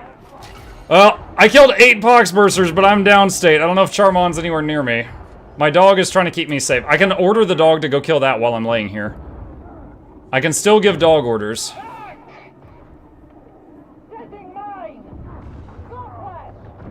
I'm sending my dog to go kill that sniper. Well, I'm trying to. It's not listening. Thank you. Oh my god, really? We just did this!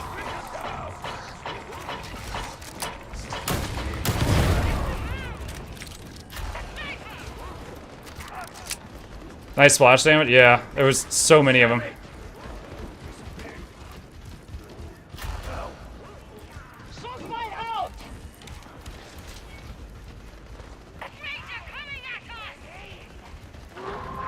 Now, I was back quite a bit dealing with those Poxbursters, which was absolutely my fault, but they would have come at us either way, unless we go through like an elevator or something.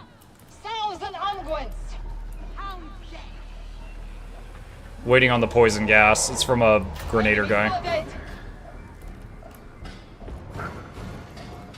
Alright, I'm lowest again.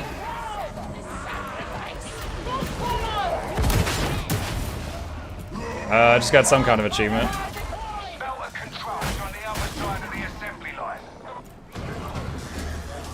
Alright, big wave coming. We gotta wait on the gas. We could run through it, but we'll take damage. Oh, nice. Electric mine.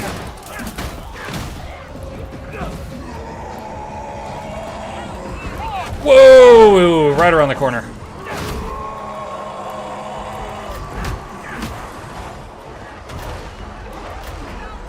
Oh man, they're having a party in here.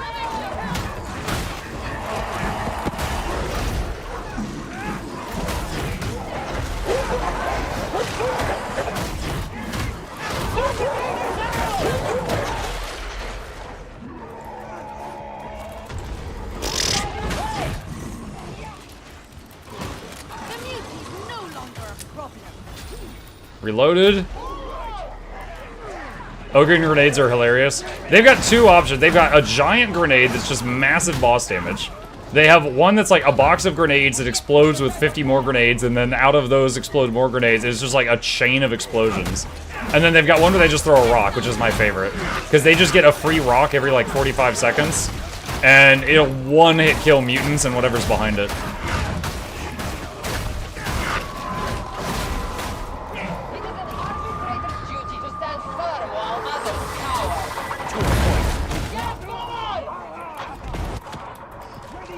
Are we all here?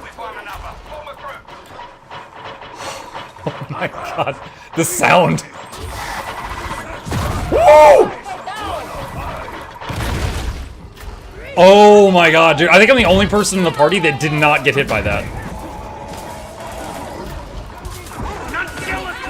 I'm putting my buff up.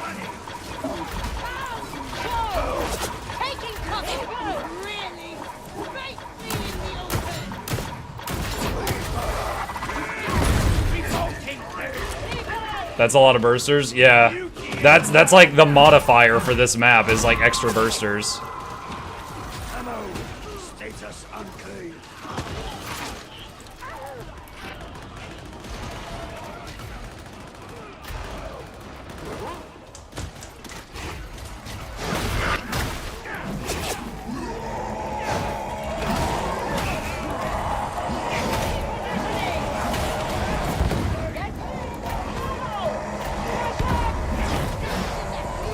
god.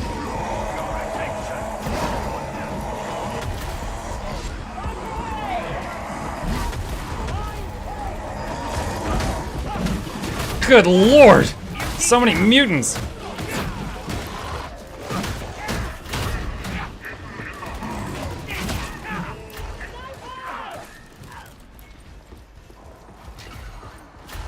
That was a lot of dudes. They were like, "Sin dudes!" Certain that I just stepped in something vile.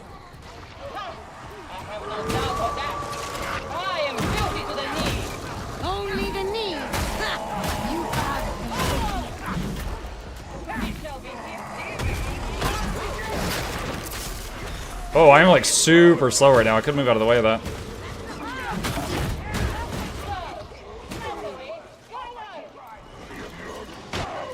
Clearing the way. Zap! Alright, I just used 2 of my detonates. The work of Alex made.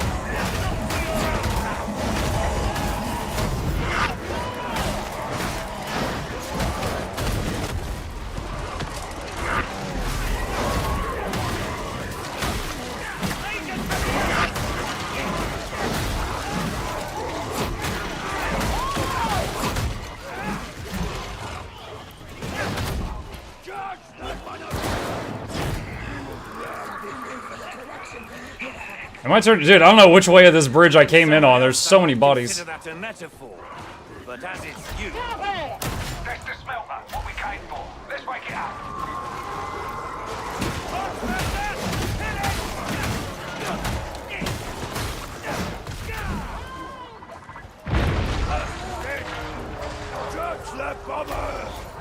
A lot of pimples and linebackers. This is high school all over again. Yeah, and the mutants are trying to shove you in a locker. Stand clear. First bag. Can they just like not reach us so they're just blowing up? I haven't seen that.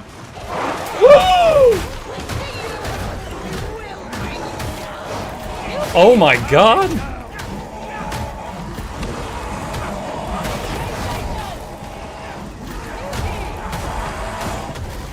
Ah, one finally got me. That should keep the mutie quiet. Firebomb explode! Navigate station.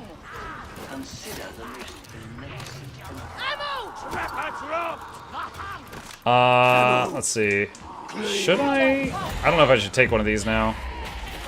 I guess.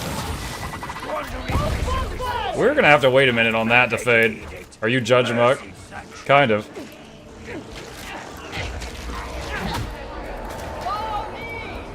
Okay. I'll go with Nicaea. Did I see a sniper line a second ago? Maybe someone killed it.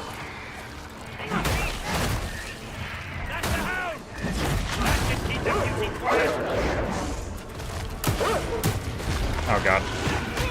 That is an evasive little guy. One down. Kill the other.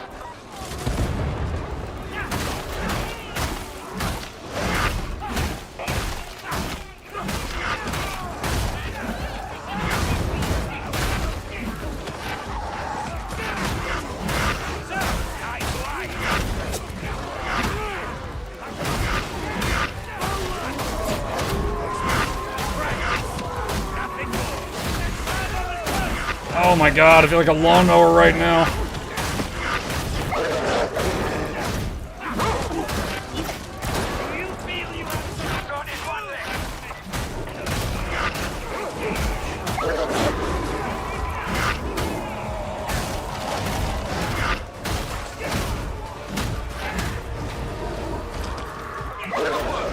Simple restart and we're good to go. Whew.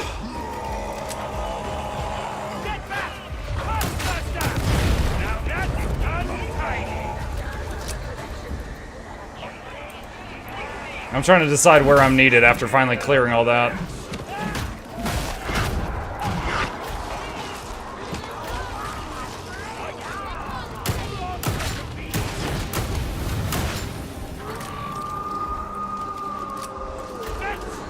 Chad, I remember the first time I played this map with Boy, I went around this hole in the ground, he walked right into it. And he was like, who put a hole here?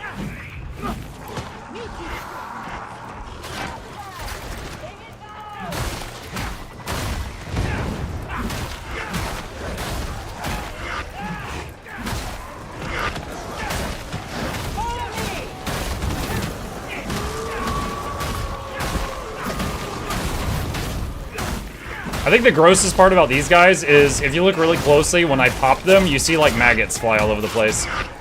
They full of bugs.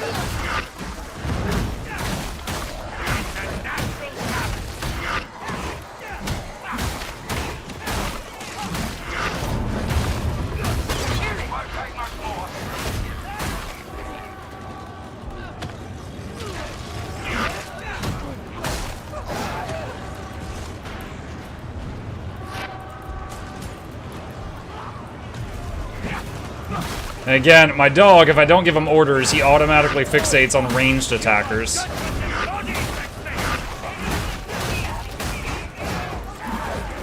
AoE stun.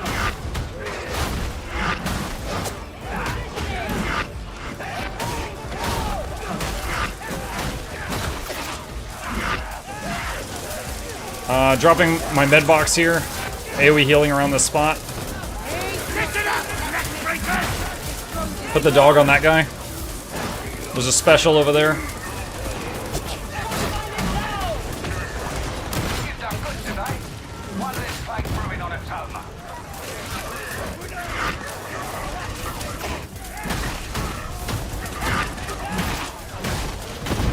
think this is our final stand. This is the end of the mission.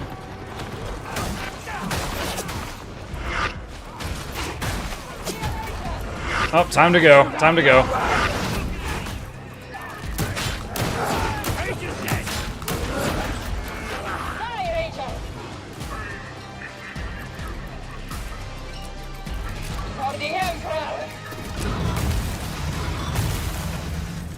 Oh, I forgot the drugs. That sound at the end was I used the stim. I was carrying it for the whole mission. Forgot about it. GG. I didn't realize they buffed mine, so you can carry 5 now. Wait, they did? With the no dog perk. Oh, isn't it if you have a dog, you can only carry like 2?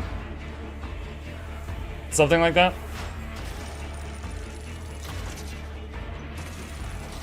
Used to be 2. But I see 4 dogs here, so you had the, You had a dog for that mission, didn't you? Dog is always in that screen. Oh, I didn't realize you were running with that one. Yeah, the one time I tried to run the electric mine for a mission, I never was able to pick up another box of grenades through the whole mission. Which is really unfortunate, because I never got more. So I was like, man, I'm gonna go back to the dog Tesla thing, because you don't run out of that. You don't have to pick up more of that. What is this? Kill 250 grenades. Oh, okay. What else did I unlock? Let's see.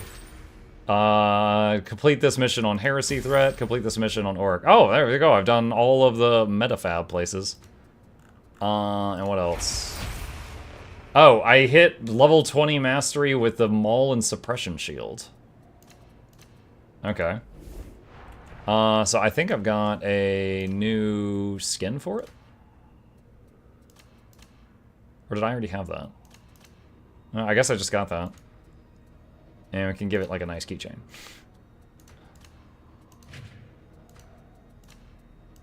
Dangly bits. Yeah. Everyone loves the dangly bits. Alright, so I got max masteries for this thing now. So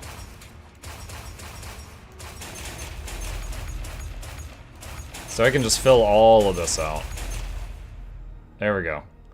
Oops, left squat. No, that's fine. I don't have time for another one right now. I'm just seeing what I got to upgrade. I thank you for the game, though. That was good. Let's see. Street Hadron.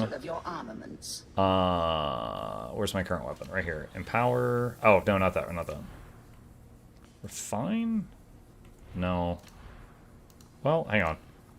So I was doing damage versus Carapace, and damage versus the Unyielding, which is like bosses.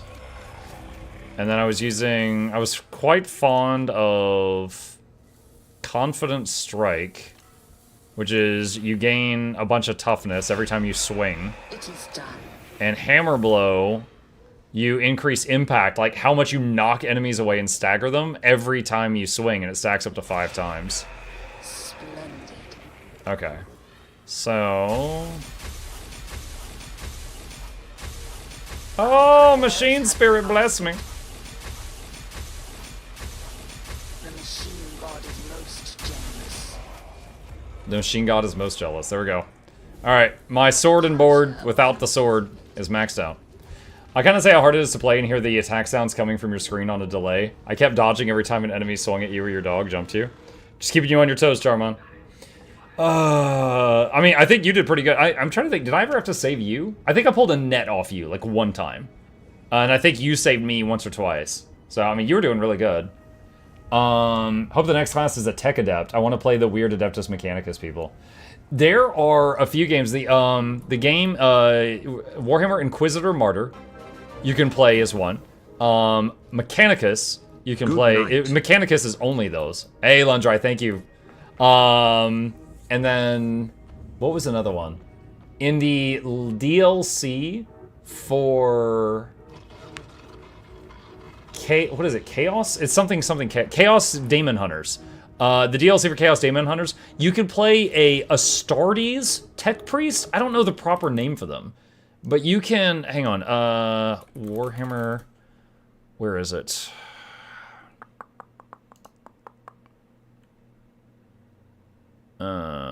Is this it? Execution Force, Duty Eternal. List. Browse. Hold on. What is it called? Hold on a sec. I'm looking at Steam right now. In Duty Eternal. Additional new class. Is this it? View page.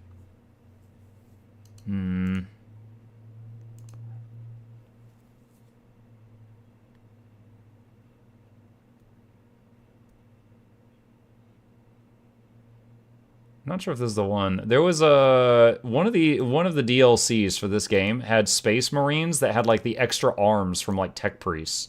Oh, there it is. That's him. The Tech Marine. Look at this. So he's got his 2 arms and 4 added on arms. So he's got 6 weapons. And you can have like one be like a hacking thing, one be a repair tool. They just all be guns. You could have one be like a Healy thing. Like they were good. That's Space Marines. Fine. The only game I know of where you play, let's see, hold on, Inquisitor. I can't type. Inquisitor Martyr Prophecy.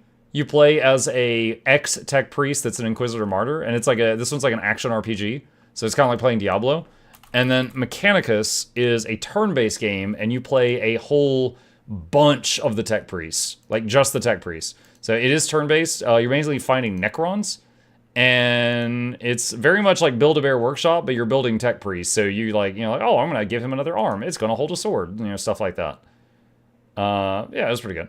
Monk, I watched a video about tips for the game, and there was one I had no idea about. When a mutie grabs you, if you have your back against a wall, it will always toss you away instead of damaging you. Interesting. Does it get it to let go of you sooner? Since it's not doing the attack animation? I've not heard that one either. Yes. Oh, see, I didn't know that. It was rather recently I learned about shoving bursters. For a long time, I was just trying to just shoot them before they reached me, and if they got too close, I was like, oh, game over. That's cool, though. That's cool.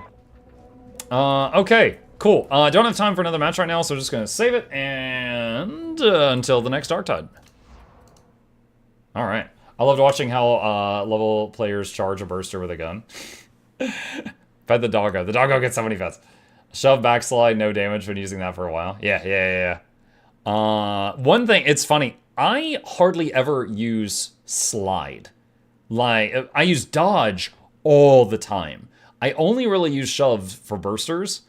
It's like my constant thing is basically constant side-to-side dodges, so I'm I-framing like half the time while I'm fighting. So I'm just like doing this. And then if I'm in trouble, I'm dodging backward while swinging. My kid slides constantly and doesn't, like, I almost never slide. So I had like almost 100 games played before I got the achievement for slide to avoid an attack. Because I almost never do it. It just feels clunky on keyboard. But on my kid's the opposite. He slides everywhere and he almost never dodges. So we're working on that.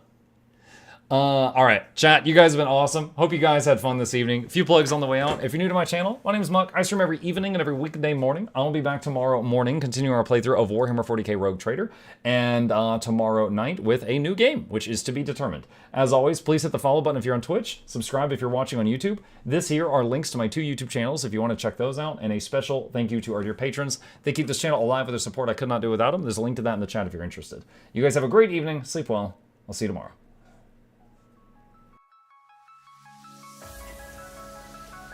Say it backwards.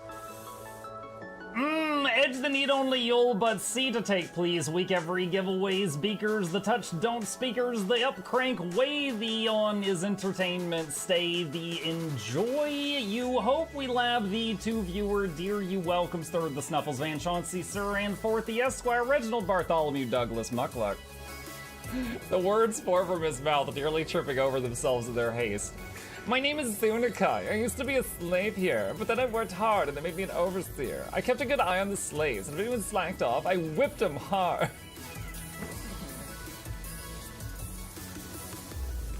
Don't clip it. Oh, I'm crying. Oh, hi.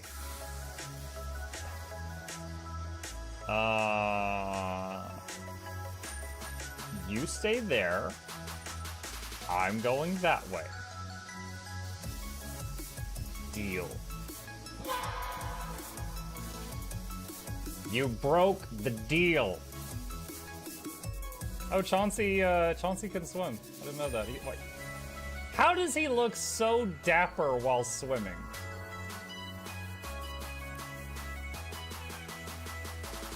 I've never seen a cat look that dapper while swimming. Like, look, his chest is out. He's just like,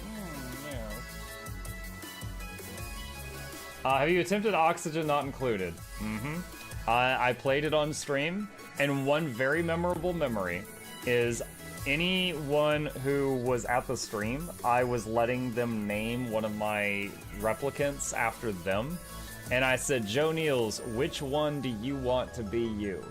And one of them had like explosive bowel syndrome or something, and he donated $50 and he was drunk and he made the British guy said, I want a character, make me the poop one. I don't know if anyone on Twitch has ever spent $50 to say make me the poop one, but that day Joe did, and it burned into my mind. The flashlight that we picked up earlier is in hand now. Oh, that's us. Oh, yo, I was getting...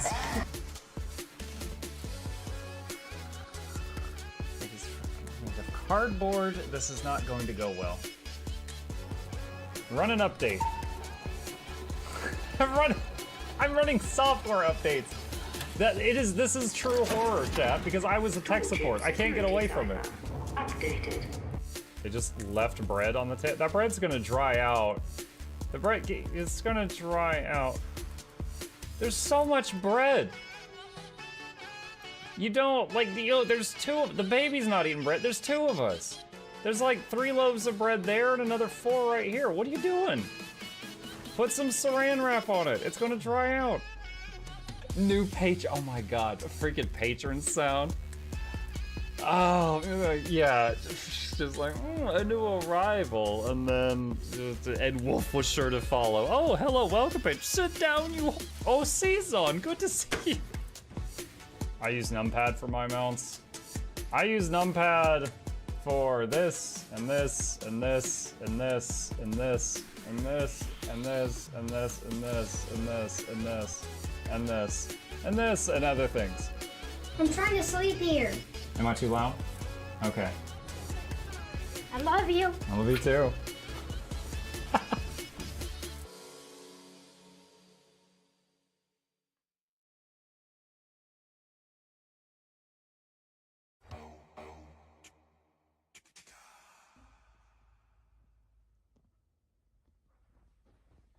You're still here?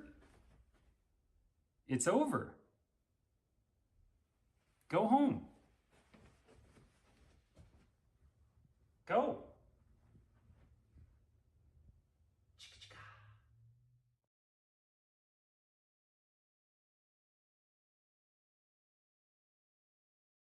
It is Wednesday, my dudes.